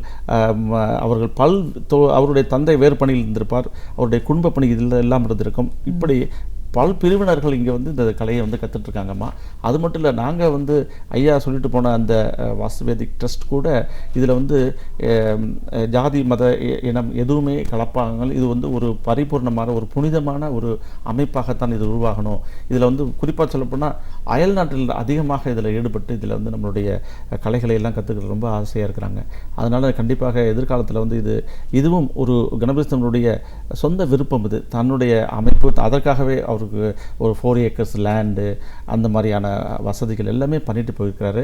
கண்டிப்பாக எதிர்காலத்தில் வந்து அவருடைய லட்சியங்கள் நிறைவேறும், அதற்காக தான் நாங்கள் இருக்கிறோம்னு சொல்கிறோம். கண்டிப்பாக சார். இப்போது இது மரபுக்கலை அப்படின்னு நம்ம சொல்லும்போதே நம்மளுடைய பாரம்பரியம் கலாச்சாரத்தோட ஒரு அடையாளம் இன்றைக்கும் பல 1000 ஆண்டுகளை கடந்து இன்றைக்கி இருக்குது அப்படின்னு சொல்லும்போது நிறைய விஷயங்களை நம்ம மீட்டெடுக்கிற மாதிரி சிற்பக்கலையும் மீட்டெடுக்க வேண்டிய அவசியத்தில் இருக்கும்னு சொன்னீங்க. எதனால் அதை சொல்கிறீங்க? என்ன மாதிரியான ஒரு பொறுப்புகள் இன்றைக்கி மீட்டெடுக்கிறதுல இருக்கு? ஆமாங்கம்மா, ஏன்னா வந்து இப்போ வந்து நம்ம நாட்டினுடைய ஐடென்டிட்டியை இப்போ சொல்ல வேண்டிய காலகட்டம் இது. ஸோ இந்த பரிணாமம் என்று சொல்லலாம். இது நாம் வந்து அந்நிய கலைகளையும் கலாச்சாரங்களையும் பார்த்து விட்டோம். அவர்கள் யார் என்று தெரிந்து கொண்டோம். இப்போ நம்மளுடைய ஐடென்டிட்டின்னா it is much older than them. We are நம்ம மிகப்பெரிய பாரம்பரியத்தை நாம் முதுகில் சுமந்து கொண்டிருப்பவர்கள். நாம் வந்து இன்னொரு நாட்டினரிலிருந்து எதையுமே கடனாக பெற வேண்டிய அவசியமே இல்லை. அந்த அளவுக்கு வலுவும் நமக்கு ஒரு மிகப்பெரிய பேக்ரவுண்ட் நம்முடைய முன்னோர்கள் செய்து வைத்த பேக்ரவுண்ட் நமக்கு இருக்குது. அதனுடைய அடிப்படையிலே நாம் வந்து நிச்சயமாக நம்மளுடைய மரபு கட்டட கலைஞர்கள் ஒரு ஏர்போர்ட் கூட நிச்சயமாக அவர்களால் வடிவமைக்க முடியும் என்பதை நான் இங்கே வலியுறுத்தி சொல்கிறேன். அந்த அளவுக்கு எங்களுக்கு இந்த கல்லூரியும் எங்களுடைய கணபதிஸ்தபதி ஐயாவும் எங்களுக்கு வந்து மிகப்பெரிய ஒரு இதனுடைய பரந்த ஒரு விரிவான விஷயங்கள் எல்லாம் எங்கள்கிட்ட சொல்லிட்டு போயிருக்கிறாங்க. சில்ப சாஸ்திரங்கள் இருக்குது, கட்டட நுணுக்கங்கள்லாம் சொல்கிற நூல்களும் இருக்குது நம்மள்கிட்ட இப்போ. ஸோ எதிர்கால இளைஞர்கள் நிச்சயமாக அது மட்டும் இல்லாமல் இப்போ நம்ம வந்து எதிர்காலத்தில் வந்து ஒரு மரபு கட்டடக்கலையை அடுத்த நூற்றாண்டுக்கு கண்டிப்பாக எடுத்து செல்லணும். நீங்கள் இந்தோனேஷியா பாருங்கள், நீங்கள் வந்து தாய்லாந்து பாருங்கள், அங்கே கட்டக்கூடிய கட்டடங்கள் எல்லாமே தேர் இண்டிஜினியஸ் ஆர்ட் அண்ட் ஆர்கிடெக்சர் தான். இன்றைக்கி தாய்லாந்து நான் லாஸ்ட் டைம் போகும்போது பார்த்தேன், அங்கே வந்து ஒரு ஸ்ட்ரீட் லேம்ப் கூட பார்த்திங்கன்னா அதில் வந்து அந்த நாட்டினுடைய ஸ்கல்ப்சர் இருக்குது. அப்படின்னா அவங்க நாட்டினுடைய பாரம்பரியத்தை அவங்க வந்து மேலே தூக்கி வச்சுட்டு அவங்களுடைய பில்டிங் கன்ஸ்ட்ரக்ஷன் எல்லாமே வந்து based on their own architecture. ஏன் நாம் அப்படி செய்யக்கூடாது? நம்ம நாட்டிலே கட்டப்படக்கூடிய கட்டடங்கள் எதுவாக இருந்தாலும் நமக்கு ஒரு பாரம்பரியம் இருக்குது, நமக்கு ஒரு மரபு இருக்குது. ஸோ நம்ம நாட்டு மொழி, நம்ம நாட்டு மரபுகள், நம்ம நாட்டு மருத்துவம், நம்ம நாட்டில் இருக்கிற சங்கீதம் எல்லாமே நம்மிடம் இருக்கும் பொழுது ஏன் இந்த கட்டடக்கலையும் நாம் ஏன் அடுத்த தலைமுறைக்கு எடுத்து செல்லக்கூடாது? இது இப்போது கட்டக்கூடிய கட்டடங்கள் அனைத்தையும் எல்லாம் நினைச்சால் வந்து நிச்சயமாக இதை எடுத்து செல்ல முடியும். அதற்கான வல்லுநர்கள் நம் பாரத தேசம் நம்மளிடம் இருக்கிறார்கள். இவர்களை எல்லாம் உபயோகப்படுத்தி கொண்டு எதிர்காலத்திலே கண்டிப்பாக இந்த மரபு கட்டடக்கலையும் அதே போன்று சிற்பக்கலையையும் இந்த நூற்றாண்டுக்கு தகுந்த மாதிரி நாம் எடுத்து செல்ல வேண்டியது காலத்தினுடைய கட்டாயமாக தான் நான் நினைக்கிறேன். அதை வந்து அவ்வளோ பெரிய விஷயம் அல்ல. பல நாடுகளிலே வந்து அவர் தம் நாட்டினுடைய கட்டடக்கலையும் சிற்பக்கலையும் அவர்கள் எடுத்து சென்று கொண்டிருக்கிறார்கள். நாமும் அந்த வழியை பின்பற்றி நம்மளுடைய மரபுகளை மீட்டெடுக்க முடியும். அதை செய்ய வேண்டும், அது காலத்தின் கட்டாயம் என்று நான் சொல்ல விரும்புகிறேன். மரபு கலை பற்றி நம்ம பேசிகிட்டு இருக்கும்போது நம்மளோட அடையாளங்கள் அப்படின்லாம் சொன்னாலும் இன்றைக்கி நவீனத்துவம் புகாத இடமே இல்லை. பல கருவிகள், பல விஷயங்களில் நம்மளோட டெக்னாலஜி வளர்ந்துருக்கு. அப்படின்னும் போது இந்த கலையை பொறுத்த வரைக்கும் அதை எப்படி இணைக்க முடியும்? நல்ல கேள்வி இது. இன்றைக்கி இருக்கிற இயந்திர யுகமும் இந்த கணினி யுகமும் வந்து இந்த மரபு கட்டட கலையை அழித்து விடுமோ என்ற எண்ணத்தில் தான் நாங்கள் இருந்து கொண்டிருக்கின்றோம். கண்டிப்பாக பல்லாயிரம் ஆண்டுகள் வாழ்ந்த இந்த மரபுக்கலை அழிவதற்கு வாய்ப்பே கிடையாது. காரணம் என்னவென்றால் இது ஆன்ம தொடர்புடைய கலைகள். இதை ஒரு மெஷின் நீங்கள் கம்ப்யூட்டரில் ப்ரோக்ராம் போட்டுட்டு ஒரு சிலையை செய்ய முடியும், இந்த காலத்தில் செய்கிறாங்க. ஆனால் மரபுக்கலைகள் ஆன்மாவுடைய தொடர்புடைய கலைகள். இந்த நீங்கள் கணபதி ஸ்தபதி மிக அழகாக சொல்வார், சிற்பமே சிற்பியாகிறான்னு சொல்லுவாங்க, கவிஞனே கவிதையாகிறான்னு அவர் சொல்வார். ஸோ அப்பேற்பட்ட உன்னை நீ படைக்க வேண்டும் என்றால் அது உனது கரங்களால் அது உருவாக்கப்பட வேண்டும். அது சிற்பமானாலும் சரி, கட்டடமானாலும் சரி. சிற்பம் கண்டிப்பாக ஒரு காலத்தை வென்று நிற்கக்கூடிய சிற்பங்கள் படைக்கப்பட வேண்டும் என்றால் அது சிற்பியால் மட்டுமே தான் படைக்க முடியும். குறிப்பாக சொல்லப்போனால் அட்லீஸ்ட் இந்த முகபாவனைகள் என்று சொல்கிறோம். இந்த முகபாவனைகள் எப்படி இருக்கணும், கேரக்டர் ரெப்ரசன்ட் பண்ணுறது, அவன் தான் எதுவாக நினைக்கிறானோ, தன்னை எதை உருவாக்க வேண்டும் என்று நினைக்கிறானோ அது வர வேண்டுமென்றால் கண்டிப்பாக அதற்கு ஒரு ஆன்ம தொடர்பு முக்கியம். எவ்வாறாக நாம் நம்ம இந்த சிற்பக்கலைகளில் மிகப்பெரிய விஷயம் இதனுடைய அளவு நுணுக்கங்கள் என்றெல்லாம் சொல்லுவோம். இந்த அளவு நுணுக்கங்கள்லாம் எங்கேருந்து வந்தது? மரபு கட்டடக்கலையினுடைய சிற்பக்கலையினுடைய நுணுக்கமே ஒரு விஷயம், அதை நம்ம சொல்லவே இல்லை. அந்த நுணுக்கம் எப்படின்னா அது எப்படி இயற்கையில் எப்படி இது செடி கொடி மரங்கள் விலங்குகள் மனிதர்கள் எல்லாம் எப்படி ஒரு ஆர்டரில் இயங்கிட்டு இருக்கிறோமோ, எப்படி பிறப்பு வாழ்வு இறப்பு இவதெல்லாம் ஒரு கேல்குலேஷனில் நடந்துட்டுருக்கு. இதில் முன்னோர்கள் என்ன பண்ணியிருக்கிறாங்க, they have traveled into the subject, how the nature works அப்படிங்கிறத கண்டுபிடிச்சு அதனுடைய கணக்கீடுகளை தான் உபயோகப்படுத்தி இந்த நாங்கள் ஈஸியாக சொல்லுவோம், அயன் படைப்பு மாறும் மாறாதே மயன் படைப்புன்னு சொல்லுவோம். ஸோ நாங்கள் அயன் படைப்பு கூட கொஞ்ச நாள் தான் இருக்கும், ஆனால் நாங்கள் செய்த 1000 ஆண்டுகள் நிலைத்து நிற்கும். ஸோ அப்பேற்பட்ட ஒரு எதிர்காலத்தை காலத்தை மீட்டெடுக்கக்கூடிய, காலத்தை வென்றெடுக்கக்கூடிய சிற்பங்கள் எல்லாம் ஆன்ம தொடர்புடையவை. அந்த ஆன்ம தொடர்புடைய கண்டிப்பாக நாம் இந்த இயந்திர யுகத்திற்கு நான் எதிர்ப்பு தெரிவிக்க வேண்டும் என்று தான் சொல்லிக் கொள்கிறேன். ஏனென்றால் இயந்திரங்களால் செய்ய முடியும், ஆனால் மனிதனாக முடியாது. மனிதன் செய்யக்கூடியதை இயந்திரங்கள் செய்யவே முடியாது. அந்த பாவனைகளையும் அந்த ஆன்ம தொடர்புகளையும் உருவாக்குவதற்கு மனிதன் தேவை. அதேபோல் இந்த கணினி யுகம், இயந்திர யுகம் இரண்டையுமே நாம் ஒரு அளவுக்கு தான் வைத்துக்கொள்ள வேண்டுமே தவிர, கண்டிப்பாக எதிர்கால சிற்பிகள் நிச்சயமாக தனது கரங்களிலாயே அழகிய உருவங்களை உருவாக்கி அதில் தெய்வத்தன்மையும் தன்னையும் அதில் படைக்கக்கூடிய மிகப்பெரிய ஒரு வாய்ப்பினை பயன்படுத்தி அதில் நம்மை காண வேண்டும் என்று நான் அனைவருக்கும் கேட்டுக்கொள்கிறேன். கண்டிப்பாக சார். ஒரு ஸ்தபதியாக இன்னைக்கு சிற்பக்கலை அப்படிங்கிறது எவ்வளோ தொன்மையான ஒரு கலை, இன்றைய ஒரு நிலைப்பாடு அப்படின்னு வரும்போது என்ன மாதிரியான ஒரு மாற்றங்களை சந்திச்சிட்ருக்கு, நம்மளோட மரபுக்கலையை நம்ம இன்னைக்கு மீட்டெடுக்க வேண்டிய ஒரு அவசியத்தில் ஏன் இருக்கும்? கணபதி ஸ்தபதி அவர்கள் உருவாக்கின இந்த ஒரு அமைப்பு, அதில் நீங்கள் செஞ்சிட்ருக்கிற உங்களுடைய பணிகள் இன்னைக்கு ஒரு பல்கலைக்கழகமாக உருவாக்கி பலருக்கும் இதை பற்றின ஒரு புரிதல் வாய்ப்புகளை எப்படி அவர் ஏற்படுத்தி கொடுத்துருக்காரு, நம்மளோட கலையை உலக அளவில் கொண்டு போகிறதுக்கான ஒரு அடித்தளத்தை இவர் எப்படி அமைச்சு கொடுத்துருக்காரு.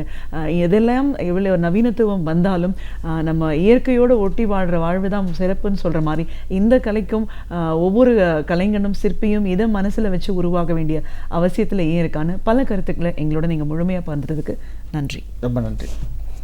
நாள்தோறும் பல புதிய தகவல்களை நம்முடன் பகிர்ந்து கொள்ளும் பேராசிரியர் சுபவீர பாண்டியன் அவர்கள் இன்று என்ன புதிய தகவலை நம் முன் எடுத்துரைக்கப் போகிறார் என்பதை பார்க்கலாம். நம் வீடியோலே வானொலியின் அடுத்த பகுதியாக வரவிருப்பது ஒன்றே சொல் நன்றே சொல்.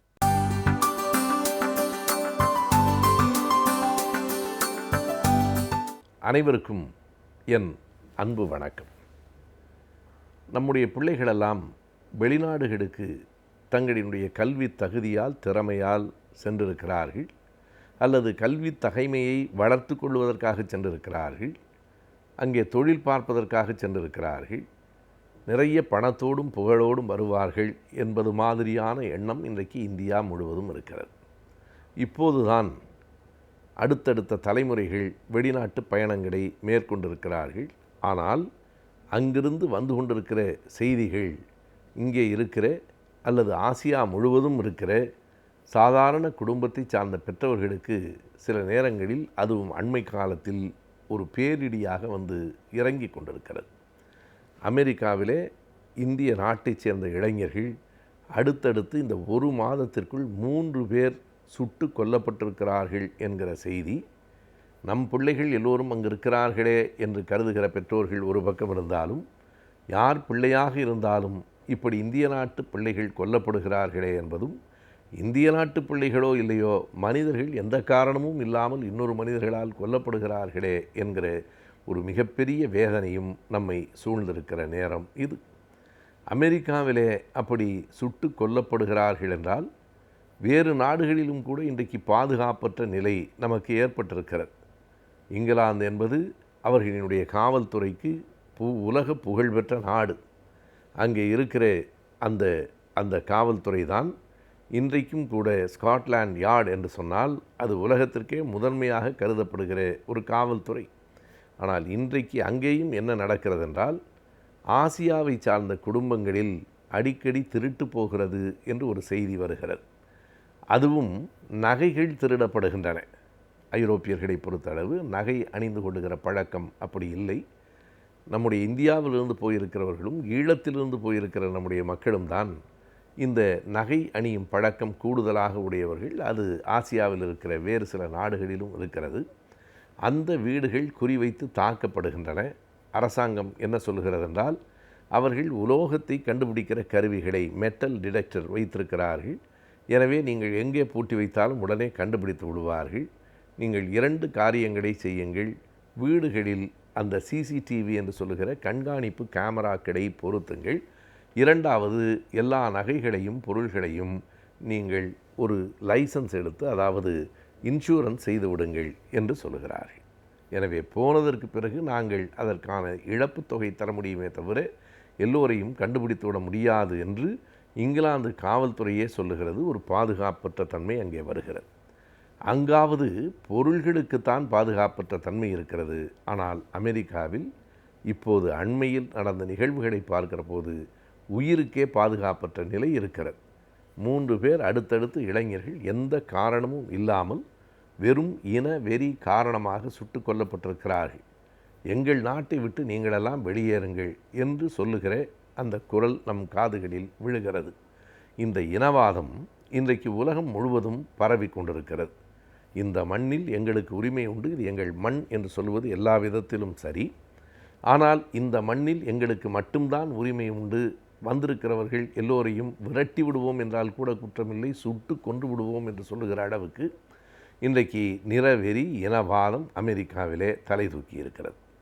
இன்னொரு வேடிக்கையான உண்மையை நினைத்து பார்த்தால் அமெரிக்கா என்பது அவர்களுக்கும் சொந்தமான நாடு இல்லை. எப்படி தமிழகம் நம்முடைய பாரம்பரியமாக எந்தையும் தாயும் மகிழ்ந்து குலாவி இருந்ததும் இந்நாடே என்று நாம் சொல்லுகிறோமோ, அப்படியெல்லாம் அமெரிக்காவில் இருக்கிறவர்கள் சொல்லிவிட முடியாது. முன்னும் பின்னுமாக அங்கே குடியேறியவர்கள் தான் இருக்கிறார்கள். அந்த மண்ணின் மைந்தர்களான செவ்விந்தியர்கள் என்றைக்கோ கொலை செய்யப்பட்டும் விரட்டப்பட்டும் அந்த நாட்டை விட்டு அகற்றப்பட்டு விட்டார்கள். இருக்கிறவர்களெல்லாம் ஐரோப்பாவிலிருந்து குடியேறியவர்கள், ஆசியாவிலிருந்து குடியேறியவர்கள், ஆப்பிரிக்காவிலிருந்து குடியேறியவர்கள். எனவே குடியேறியதில் அவர்கள் 100 ஆண்டுகளுக்கு முன்னால் போயிருக்கலாம், அடுத்தவர்கள் 50 ஆண்டுகளுக்கு முன்னால் போயிருக்கலாம், இங்கே இருந்து 10 ஆண்டுகளுக்கு முன்னால் போயிருக்கலாம். எல்லோருமே குடியேறியவர்கள்தான். யார் ஒருவருக்கும் அதுதான் சொந்த மண் என்று அமெரிக்காவிலே இப்போது இருக்கிறவர்கள் சொல்லிவிட முடியாது. ஆனால் இது எங்கள் நாடு, நீங்கள் வெளியேறுங்கள் என்று சொல்லி எந்த காரணமும் இல்லாமல் துப்பாக்கியால் சுடுகிற போது, இப்போது கடந்த வாரம் அப்படி சுட்டு கொல்லப்பட்ட ஒரு இளம் தம்பதியர்களில் அந்த ஆண் கொல்லப்படுகிற போது அவனுடைய இளம் மனைவி அடித்திருக்கிற பேட்டி இன்றைக்கு உலகம் முழுவதும் ஏடுகளில் வந்திருக்கிறது. இந்தியா முழுவதும் வந்திருக்கிறது. தமிழ் ஏடுகள் ஒவ்வொன்றும் மிக பெரிதாக அதனை வெளியிட்டிருக்கின்றன. படிக்கிற போதே நம்முடைய கண்கள் கலங்குகின்றன. ஸ்ரீனிவாஸ் என்று ஒரு இளைஞர் கொல்லப்பட்டிருக்கிறார். அவருடைய மனைவி, நாங்கள் 2006 இருந்து ஒருவரை ஒருவர் விரும்பி காதலித்து 6 ஆண்டுகள் பழகி ஒருவர் மீது ஒருவர் மாறாத அன்பு கொண்டு 2012 திருமணம் முடித்தோம். குழந்தை கூட இப்போது வேண்டாம் என்று தள்ளி போட்டு கொண்டிருந்தோம். ஆனால் எங்கள் கனவெல்லாம் சட்டென்று ஒரே நாளில் கலைந்து விட்டது. எனக்கு ஆதரவாக மட்டுமில்லை, அன்பு கணவனாக மட்டுமில்லை, மிக நல்ல நண்பராகவும் இருந்த என் கணவனை இழந்து தன்னந்தனியாக நான் நிற்கிறேன். என் வாழ்க்கை இப்படி ஒரு நாளில் ஒரு நொடியில் மாறிப்போய்விடும் என்று நினைக்கவில்லை. திடீரென்று ஒரு நாள் மாலையில் காவல்துறையினர் வந்து உங்கள் கணவரை யாரோ சுட்டு விட்டார்கள் என்று சொல்லுகிறார். வேலைக்கு போயிருக்கிற கணவர் வீடு வருவார் என்று காத்திருக்கிற போது இந்த பெண்ணும் பணியிலே இருக்கிறார். நான் இன்றைக்கு வேலை செய்கிறேன், மிக துணிவாக இருக்கிறேன் என்றால் எல்லா துணிச்சலையும் எனக்கு தந்தது என் அன்பு கணவர் ஸ்ரீனிவாஸ் தான். ஆனால் இன்றைக்கு எல்லாவற்றையும் இழந்து நான் தனியனாக இருக்கிறேன். அவருடைய தம்பி அமெரிக்காவிலேயே இன்னொரு மாநிலத்தில் டாலஸ் என்கிற ஊரிலே இருந்தார். அவருக்கு சொன்ன உடனே அவர் பதறி அடித்து கொண்டு வந்தார். உறவினர்கள் கொஞ்சம் பேர் இருக்கிறார்கள், வந்திருக்கிறோம். நான் நினைக்கவில்லை, செல்வத்தோடு புகழோடு பெருமையோடு மறுபடியும் தாய்நாட்டுக்கு போக வேண்டும் என்று கருதி கொண்டிருந்தோம். என் கணவனின் கல்லறை பெட்டியை சுமந்து கொண்டு மறுபடியும் என் தாய் மண்ணுக்கு போகப் போகிறேன் என்று நான் நினைத்ததே இல்லை என்று அந்த பெண் அந்த பேட்டியிலே சொல்லுகிற போது படிக்கிற எந்த இதயமும் இளகி போகும். அந்த பெண் ஒரு செய்தியை சொல்லுகிறார். கொலை செய்தவர்கள் ஒன்றை எண்ணி பார்க்க வேண்டாமா? எந்த காரணமும் இல்லாமல் ஒருவரை கொல்கிறோமே, அந்த குடும்பம் எப்படி பதறி போய் பரிதவித்து நிற்கும் என்பதை யாரும் எண்ணுவதே இல்லையா என்று கேட்கிறார். இதற்கு இந்த அமெரிக்க அரசு என்ன பதில் சொல்லப் போகிறது? உங்களை நம்பித்தானே வந்தோம், உழைப்பதற்குத்தானே வந்தோம். இந்த நாட்டை திருடி கொண்டு போவதற்கோ சொத்து வளங்களை சுரண்டி கொண்டு போவதற்கோ நாங்கள் வரவில்லை. இந்த நாட்டை ஆழ்வதற்கும் வரவில்லை. உங்கள் தேசத்தில் உழைப்பதற்காகத்தான் வந்தோம். எங்கள் படிப்பும் எங்கள் அறிவும் எங்கள் உழைப்பும் இந்த மண்ணுக்கு கொடுப்பதற்காகத்தான் வந்தோம். எங்கள் உழைப்புக்கேற்ற ஊதியத்தைத்தான் நாங்கள் பெற்றுக்கொண்டிருக்கிறோம். எங்களை ஏன் இப்படி சுட்டு தள்ளுகிறீர்கள் என்று அந்த பெண் கேட்கிற அந்த கேள்வி இன்றைக்கு காற்று அலைகளில் அந்த நாடு முழுவதும், நம் தேசம் முழுவதும் பரவி நிற்கிறது. நம் பிள்ளைகளினுடைய எதிர்காலம் என்னவாகுமோ என்கிற அச்சம் நமக்குள் எழுகிறது. இது ஏதோ எங்கோ ஒவ்வொரு இடத்தில் நடந்தது என்றால் அது தனி விபத்து என்று நாம் கருதிவிடலாம். ஆனால் ஒரு மாதத்துக்குள் 3 இளைஞர்கள் அடுத்தடுத்து ஒரே மாதிரியாக துப்பாக்கியால் சுட்டு கொல்லப்பட்டிருக்கிறார்கள். கொல்லப்படுகிற வேளையில் இது எங்கள் நாடு, நீங்கள் வெளியேறுங்கள் என்று சுட்டவர்கள் சொல்லியிருக்கிறார்கள் என்றால் இது தனி மனித நிகழ்வாகவோ தனித்தனி விபத்தாகவோ பார்க்கக்கூடியதாக இல்லை. திட்டமிட்டு இப்படி ஒரு இனவாதம் அங்கே எழுந்திருக்கிறதோ, அங்கே இருக்கிற இந்தியர்களுக்கும் உடைக்கச் சென்ற பிற நாட்டினருக்கும் உயிருக்கும் உடைமைக்கும் உரிய பாதுகாப்பு இல்லையோ என்கிற கவலை எழுகிறது. இது வெறும் கவலை என்று இந்த கவலையை இந்தியா முன்னெடுக்க வேண்டும். இந்திய அரசுக்கு அந்த கடமை இருக்கிறது. அமெரிக்க அரசுக்கு அதனை உணர்த்த வேண்டும். இப்படி ஒவ்வொரு நாட்டிலும் பிற நாட்டில் இருக்கிறவர்களை சுட்டு கொல்லுவதென்று தொடங்கினால் இந்த உலகம் அமைதியற்று போகும் என்பதை உணர்த்த வேண்டும். மனிதர்களாகிய நாம் செய்யும் ஒவ்வொரு செயல்களிலும் சட்டத்திட்டங்கள் அடங்கியிருக்கின்றன. எனவே சட்டத்திட்டங்களை முழுமையாக அறிந்து கொண்டால் அது மிகவும் நன்மையாகும். நம் விடியலை வா நிகழ்ச்சியின் அடுத்த பகுதியாக வரவிருப்பது ஆலோசனை நேரம்.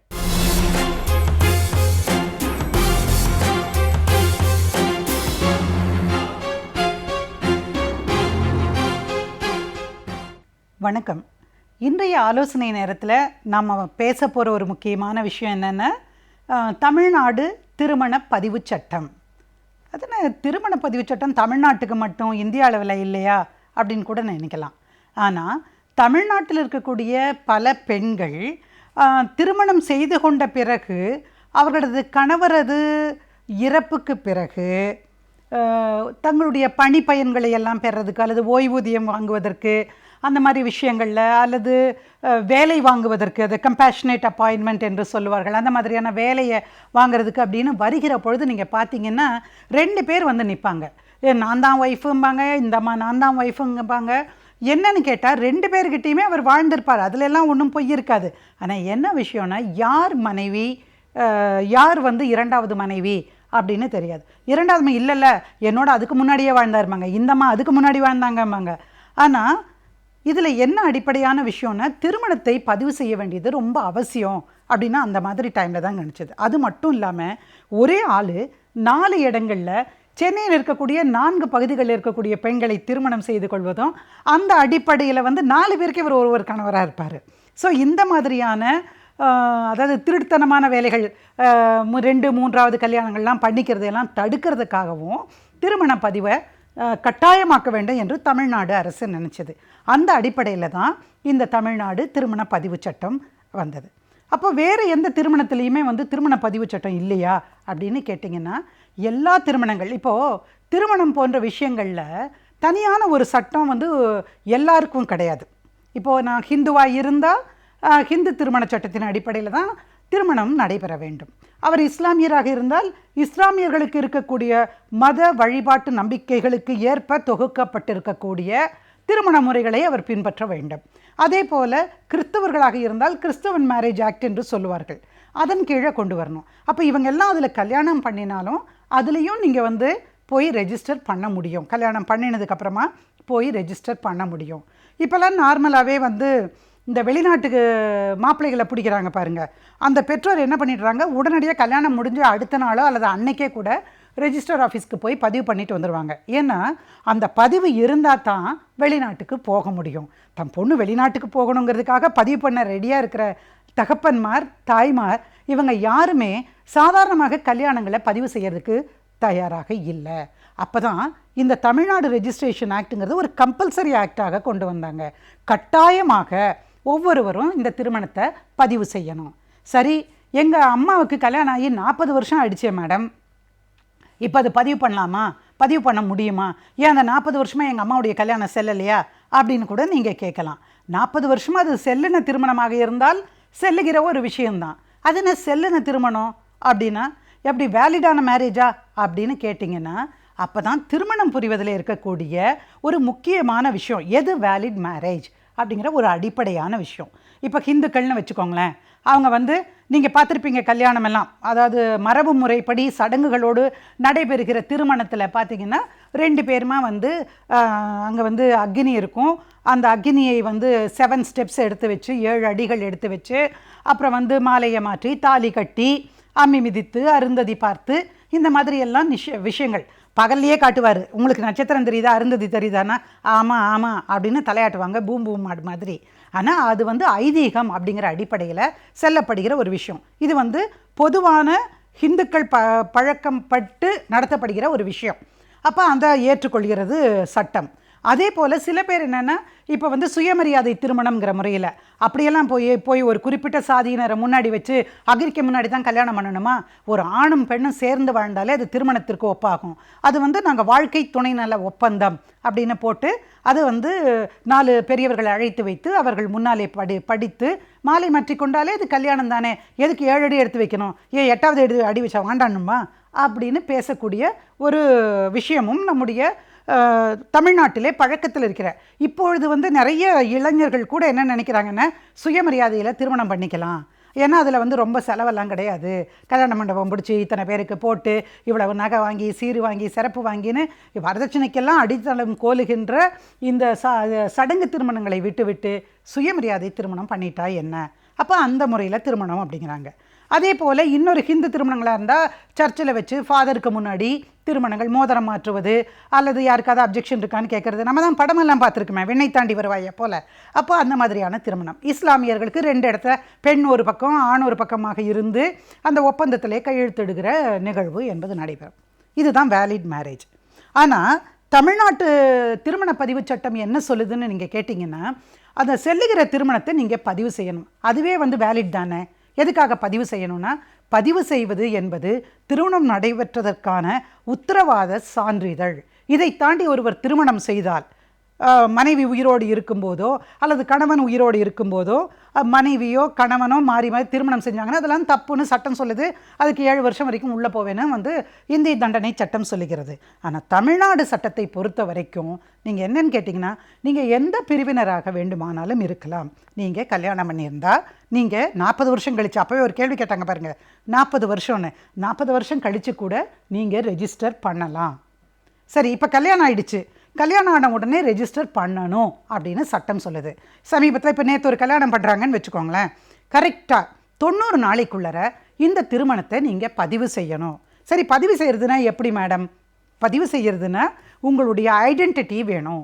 நீங்கள் யார், என்ன, எந்த இடத்திலே வசிக்கிறீர்கள், உங்களுடைய வயது என்ன, வயதுக்காக எஸ்எஸ்எல்சி சர்டிஃபிகேட் எடுங்க, இருப்பிடச் சான்றிதழ், ஆதார் கார்டு இருக்கும், ரேஷன் கார்டு இருக்கும், பேன் கார்டு இருக்கும், பேங்க்கில் பாஸ்புக்கில் இருக்கும், இந்த மாதிரி ஏதாவது ஒரு ஆதாரத்தை, இருப்பிடச் சான்றிதழ், வயது சான்றிதழ் வேண்டும். இதெல்லாம் வச்சு தான் வந்து இந்த மாதிரி சான்றிதழ்களை கொடுத்து 2 விட்னஸ் இருக்கணும். இவங்களை வச்சு நீங்கள் போய் எப்போது திருமணம் நடந்ததோ அந்த விஷயத்தை அங்கே பதிவு பண்ணணும். சமீபத்தில் ஒரு வழக்கு என்கிட்ட வந்துச்சு. மேடம், நானும் வந்து அந்த பையனும் போய் கல்யாணம் பண்ணிட்டோம் மேடம், கல்யாணம் பண்ணிவிட்டு போய் நாங்கள் ரெஜிஸ்டர் பண்ணிட்டோம், அந்த நாங்கள் 2 பேரும் சேர்ந்தே வாழலை, நம்ம வந்து அந்த ரெஜிஸ்ட்ரேஷனை ரத்து பண்ண முடியுமா அப்படின்னு கேட்டு என்கிட்ட ஒரு வழக்கு வந்தது. அப்போ நான் கேட்டேன், நீங்கள் எந்த கோவிலில் கல்யாணம் பண்ணீங்க அப்படின்னு. கபாலீஸ்வரர் கோவிலில் கல்யாணம் பண்ண மேடம். எங்கள் கபாலீஸ்வரர் கோயிலுக்குள்ளேயே கல்யாணம் பண்ணீங்க அப்படின்னு. இல்லை கபாலீஸ்வரர் கோயிலுக்குள்ளே இல்லை மேடம், அது வந்து அங்கெல்லாம் பண்ணுறதுன்னா என்ன பண்ணணும்? முறைப்படி ஹிந்து அறநிலையத்துறையின் கீழே செயல்படுகிற எந்த திருக்கோவிலாகட்டும் அங்கே வந்து நீங்கள் பதிவு பண்ணி தான் நீங்கள் திருமணமே பண்ண முடியும். இன்னும் யார் என்ன ஏதுன்னு கேட்டு கல்யாண பத்திரிக்கைலாம் வச்சு அப்புறம் தான் கல்யாணம் பண்ண முடியும். ஆனால் இந்த பசங்க என்ன பண்ணியிருக்காங்க, இளம் வயசு காதல் துடிப்பு, டக்குன்னு போய் அந்த கபாலீஸ்வரர் கோயிலுக்கு வெளியே இருக்கிற தூண் பக்கத்தில் ஒரு சிலை இருந்திருக்குது, பிள்ளையார் சிலை முன்னு கல்யாணம் பண்ணிக்கிட்டாங்க. அப்போ இந்த கல்யாணம் நடந்துருச்சு மேடம், அதை எப்படி நீங்கள் ரெஜிஸ்டர் பண்ணினீங்க? ஆமாம் மேடம், நாங்கள் வேற ஒருத்தர் பிடிச்சோம் மேடம், அவர் செஞ்சு கொடுத்தாரு ரெஜிஸ்ட்ரார் ஆஃபீஸில். இப்படி வந்து இந்த கருப்பாடுகள்ங்கிறது எல்லா துறையிலுமே தமிழ்நாட்டில் இருக்குது. தமிழ்நாட்டு மட்டும் இல்லை, இந்திய அளவிலேயே இந்த கரப்ஷனுங்கிறது ரொம்ப ப்ரிவேல் ஆகி இருக்கிறது. அப்போ என்ன, நீங்கள் யார், உங்கள் பேர் என்னன்னு கேட்டேன். அந்த பொண்ணு ஒரு பேர் சொன்னாங்க, அந்த பையன் ஒரு பேர் சொன்னாங்க. ஒருத்தர் வந்து ஹிந்துவாகவும் ஒருத்தர் இஸ்லாமியராகவும் இருந்தாங்க. இப்போது அடிப்படையில் ஒரு கேள்வி வருது, எப்படி அது திருமணம் செல்லும்? Is it a valid marriage அப்படிங்கிற ஒரு அடிப்படையான கேள்வி வருது. அப்போ ஹிந்து திருமண சட்டத்தின் அடிப்படையில் பண்ணியிருந்தா 2 பேரும் ஹிந்துவாக இருக்கணும். கிறிஸ்துவ சட்டப்படி பண்ணியிருந்தா கோயிலை வச்சு கல்யாணம் பண்ணியிருக்கக்கூடாது. ஸ்பெஷல் மேரேஜ் ஆக்டின் படி பண்ணியிருந்தா 30 நாள் நோட்டீஸ் கொடுத்து அதுக்கப்புறம் தான் நீங்கள் பண்ணியிருக்கணும். அப்போ இந்த வரைமுறை என்று சொல்லப்பட்டிருக்கக்கூடிய சட்ட நெறிகளுக்கு உட்பட்டதாக அந்த திருமணம் நடக்கலை அப்படின்னா இதை ரெஜிஸ்டர் பண்ண முடியுமா? அடிப்படையில் கேள்வி. ஆனால் ரெஜிஸ்டர் பண்ணியிருக்காங்க தப்பான முறையில். அப்போ இது செல்லாத கல்யாணத்தை ரெஜிஸ்டர் பண்ண முடியாது அப்படின்னு தமிழ்நாடு பதிவு சட்டம் வந்து திருமண பதிவு சட்டம் சொல்லுகிறது. அப்போ திருமணம் பதிவு செய்ய முடியாது. இப்போ அந்த வழக்குக்கு வருவோம் திரும்பவும். இதை ரத்து பண்ண முடியுமா அப்படின்னு கேட்குறாங்க. எப்படி ரத்து பண்ண முடியும்? அந்த பையன் சொல்கிறாரு நீங்கள் விவாகரத்து பண்ணி கொடுங்க அப்படின்னு. எப்பொழுது நீங்கள் விவாகரத்து கேட்க முடியும்? திருமணம் சட்டபூர்வமாக திருமணமாக இருந்தால் மட்டும்தான் நீங்கள் வந்து விவாகரத்து கேட்க முடியும். ஆனால் இந்த திருமணம் வேலிடான மேரேஜ் கிடையாது, செல்லுபடியாகிற திருமணம் கிடையாது. எனவே நடந்த திருமணம் செல்லாத திருமணம்னு அறிவிக்கணும். எப்படி அறிவிப்பீங்க? 3 வருஷத்துக்குள்ளார அதை கேட்கலாம். நல்ல வேளை இந்த வழக்கில் என்னன்னு கேட்டிங்கன்னா, பொண்ணும் பையனும் கல்யாணம் பண்ணிவிட்டு அவங்கவுங்க வீட்டுக்கு போயிடுறாங்க. நம்ம அதே அலைபாயுது ஸ்டைலில் அவங்கவுங்க வீட்டுக்கு போயிடுறாங்க. ஒரு நாளும் வாழ்வது கிடையாது, ஒரு கூரையின் கீழே இருந்தது கிடையாது. எனவே இதில் அதுக்கான வாய்ப்பு இருக்கிறது. எதுக்காக இதெல்லாம் சொல்கிறேன்னா, என்ன தமிழ்நாடு திருமண சட்டம் தானே, எங்கேயாவது போய் புரோக்கர்கிட்ட கொஞ்சம் காசை கொடுத்தானா ரெஜிஸ்டர் பண்ணிடலான்னு நினச்சிங்கன்னா பின்னால் உங்களுக்கு அதுவே தலைக்கு கல்லாக வந்து முடியும். எனவே தவறான முறையில் திருமணம் செய்யாது. காதலிப்பது குற்றமே கிடையாது. காதலுக்காக திருமணம் செய்து கொள்வது தவறு என்று சொல்வதற்காக சொல்லவில்லை. ஆனால் திருமணம் செய்கிற பொழுது சட்டம் அனுமதித்திருக்கிற வழியிலே செய்யுங்க. நீங்கள் சடங்கு பின்பற்றலையா, வேண்டாம், சுயமரியாதை கல்யாணம் பண்ணுங்க. வேறு வேறு சாதிக்காரர்களா, சிறப்பு திருமண சட்டத்தின் கீழே நீங்கள் பதிவு செய்து கொள்ளுங்கள். அல்லது கிறிஸ்டியனும் ஹிந்துவும் அல்லது கிறிஸ்டியனும் முஸ்லீமா யாராக இருந்தாலும் நீங்கள் கிறிஸ்துவ திருமண சட்டத்தில் பண்ணுங்க. அதனால் சட்ட வரையறைக்குள் தான் திருமணம் செய்ய வேண்டும். அந்த திருமணம் தான் செல்லுபடியாகிற திருமணம். அந்த திருமணத்தின் அடிப்படையிலே தான் தமிழ்நாடு ரெஜிஸ்ட்ரேஷன் ஆக்ட் கீழே நீங்கள் வந்து பதிவு செய்ய முடியும். அது 90 நாட்களுக்குள் பதிவு செய்ய வேண்டும். ஒரு எக்ஸ்ட்ராவாக கேட்டிங்கன்னா ஒரு 60 நாள் எக்ஸ்டென்ஷன் கொடுத்துருக்காங்க டைமு. அந்த 60 நாளில் செய்யலாம்.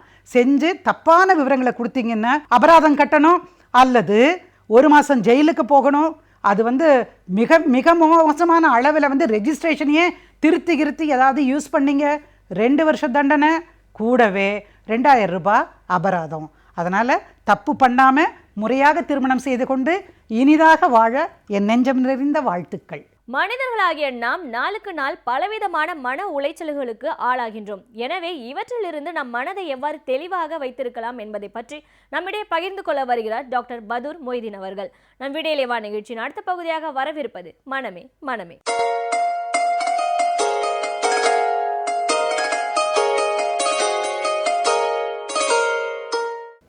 வணக்கம் நேயர்களே. குழந்தையின் உள்ளம், சிறுவர் உள்ளம், அதை பற்றி நாம் பார்ப்போம். சிறுவர்கள் ஞானமுள்ள சிறுவர்களாக,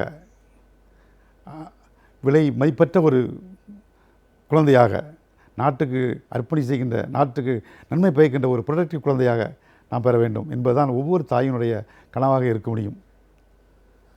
அதுபோல் மேதகு ஜனாதிபதி அவர்கள், அப்துல் கலாம் அவர்கள் சொன்னது போல் ஒவ்வொரு குழந்தையும் நாட்டினுடைய ஒவ்வொரு முத்துக்கள், நாட்டினுடைய தூண்கள். ஒவ்வொரு குழந்தையும் அத்தூண்களை நாம் எப்படி உருவாக்குவது, ஞானமுள்ள குழந்தையாக எப்படி உருவாக்குவது என்பதை நாம் பார்த்து கொண்டிருக்கின்றோம்.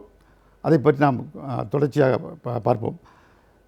ஞானம், அந்த குழந்தையை ஒரு வயது வந்துவிட்டது, நம் குழந்தை சிறப்பாக இருக்கின்றது, உள்ளத்தாலும் உடலாலும் நன்றாக இருக்கின்றது வைத்துக்கொள்வோம், வந்துவிட்டது.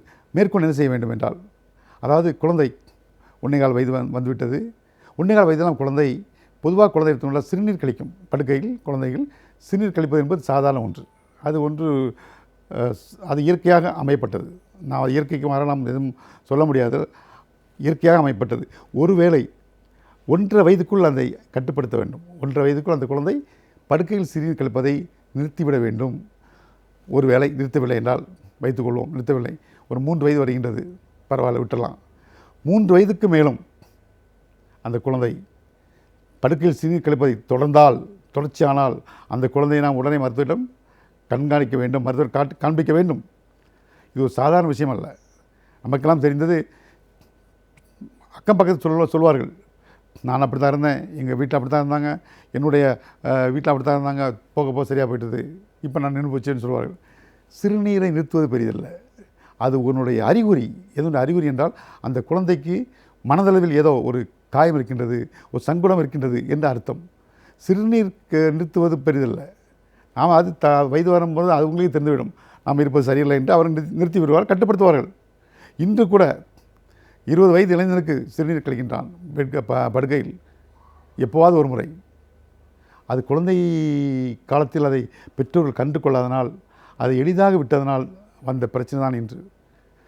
ஒரு விசித்திரமான ஒரு கதை ஒன்று உண்டு. அதாவது இன்னும் ஒரு மருத்துவ ஒருவர் வந்தார், ஒரு தம்பதியர் வந்தார்கள்.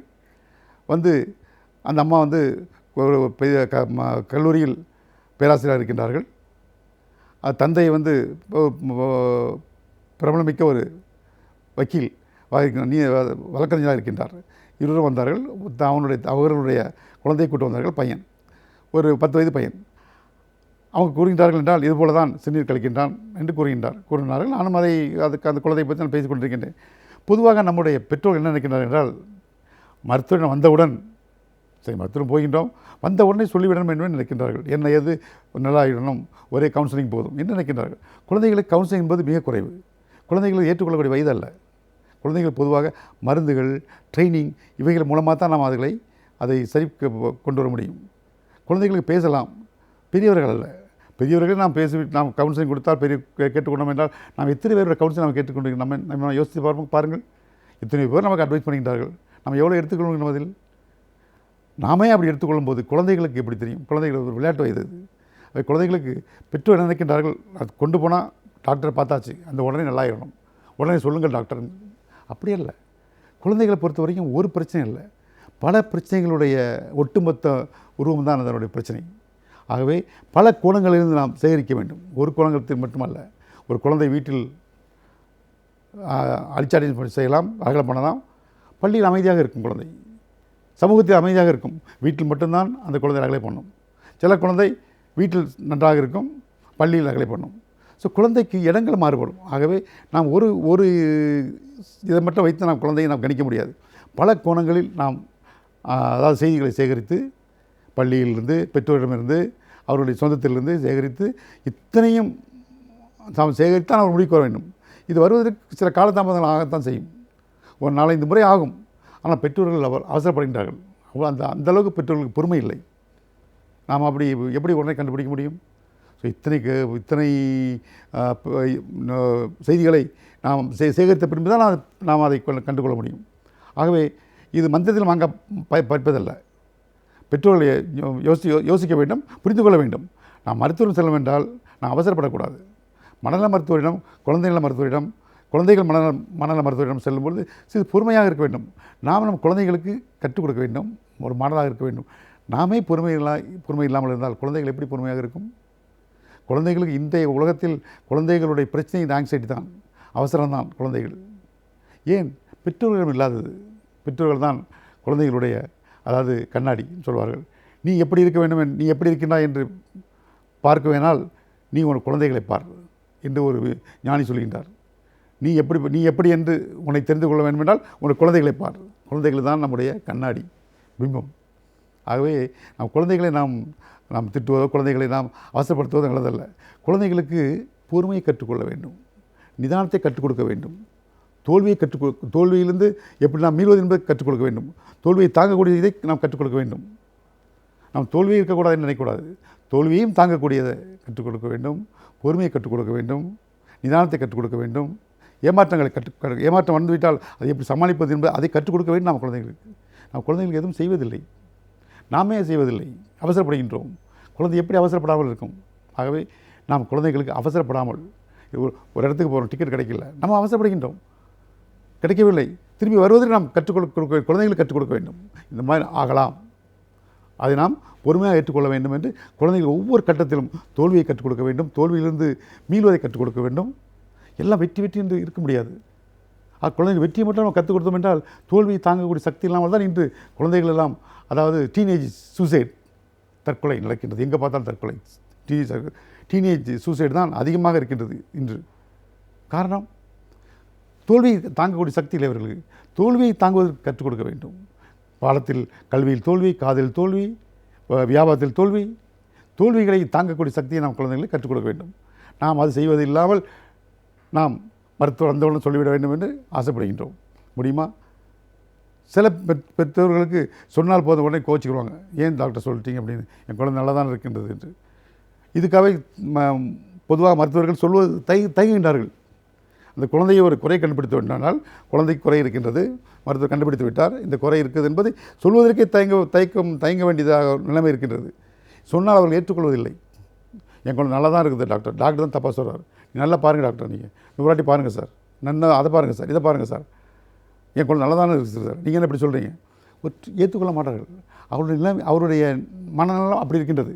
மனனுடைய நிலை எடுத்தவுடனே அவர்கள் என்ன சொல்ல டினைல் பண்ணுவார்கள். அதுவும் எங்களுக்கு தெரியும். எடுத்தவுடனே அவர்கள் ஏற்றுக்கொள்ள மாட்டார்கள். முதலில் அவர்கள் மறுப்பார்கள், என் குழந்தை அப்படி இல்லை என்று. நியாயமான ஒன்று தான். எல்லா பெற்றோர்களுக்கும் தன் குழந்தை ஒரு சிறப்பான குழந்தையாக வர வேண்டும் என்பது ஆசை தான் இருக்கும். ஆனால் மருத்துவர் ஒன்றை சொல்ல, ஒரு குறை சொல்லுகின்றார் என்றால் அதை ஜீர்ணிக்க கஷ்டமாகத்தான் இருக்கும். இருந்தாலும் நாம் அதை ஏற்றுக்கொள்வதுதான் நல்லது. எந்த பெற்றோர், எந்த தாய் அதை ஏற்றுக்கொள்கிறார்களோ அந்த குழந்தை மிக விரைவில் அது நலம் பெற்றுவிடும் என்று ஒரு ஞானி சொல்கின்றார். ஆகவே குழந்தைகள் எப்பொழுது தன்னுடைய குழந்தையினுடைய குறையை பெற்றோர் ஏற்றுக்கொள்கின்றார்களோ, ஒத்துக்கொள்கின்றார்களோ, அன்றே அந்த குழந்தை மிக விரைவில் சரியாகிவிடுமாம். ஏன்? பெற்றோர் ஏற்றுக்கொள்ளாதான். அவர்கள் அதை ஏற்றுக்கொள்ளவில்லை என்றால், அதை மறுத்தால் அதனால் குழந்தைக்கு நஷ்டம்தான் ஏற்படுகின்றது. ஆகவே குழந்தையை நாம் பொறுத்தவரை நாம் அவர்களை மருத்துவர் அப்படி சொல்ல மாட்டார்கள். இல்லாதவனை சொல்வார்களா? கண்டிப்பாக சொல்ல மாட்டார்கள். இவ்வளோ படித்து விட்டு வந்திருக்கின்றார்கள், அவர்கள் எப்படி சொல்வார்கள்? எவ்வளோ ஆராய்ந்து, எவ்வளோ யோசித்து அதன் பிறகு உங்களுக்கு சொல்கிறார்கள் என்றால் அதுக்கு நாங்கள் எவ்வளோ டைம் எடுத்துக்கொள்ளணும் என்று எங்களுக்கு தான் தெரியும். எவ்வளோ டைம் நாங்கள் எடுத்துக்கிட்டோம், அதுக்கு உங்களுக்கு சொல்வதற்கு நாங்கள் எப்படியெல்லாம் எடுத்துக்கிட்டோம் என்று ஒன்றை சொல்கின்றோம். அவர்கள் மனது புண்படக்கூடாது என்பதற்காக நாங்கள் எத்தனையோ தயக்கத்துக்கு அப்புறம் தான் உங்களுக்கு சொல்கின்றோம். அதையும் நீங்கள் ஏற்றுக்கொள்ளாமல் உடனே அக்ரெஷன் வந்துடும். ஒன்று டினையல், சில பெற்றோர்கள் உடனே கோவப்பட்டுருவாங்க, அக்ரெஷன் வந்துட்டு கோவப்பட்டு எங்கள் மேலே பாய்ஞ்சிடுவாங்க. என்ன சார் அப்படி இப்படின்னு ரொம்ப விகாரம் நடந்து கொள்வார்கள் சில பெற்றோர்கள். அங்கே அக்ரெஷன் வருகின்றது. அதன் பிறகு ஆர்கியூமெண்ட், டாக்டர் ஆர்கியூ பண்ணுவாங்க, அப்படியா இப்படியா அது என்ன இப்படி என்று ஆர்கியூ பண்ணுவார்கள், ஆர்கியூமெண்ட். அதன் பிறகு தான் அவர்கள் அதை ஏற்றுக்கொள்கிறார்கள். அதன் பிறகு என்ன நடக்கும் என்பதை நாம் அடுத்த வாரம் சந்திப்போமே. நன்றி, வணக்கம்.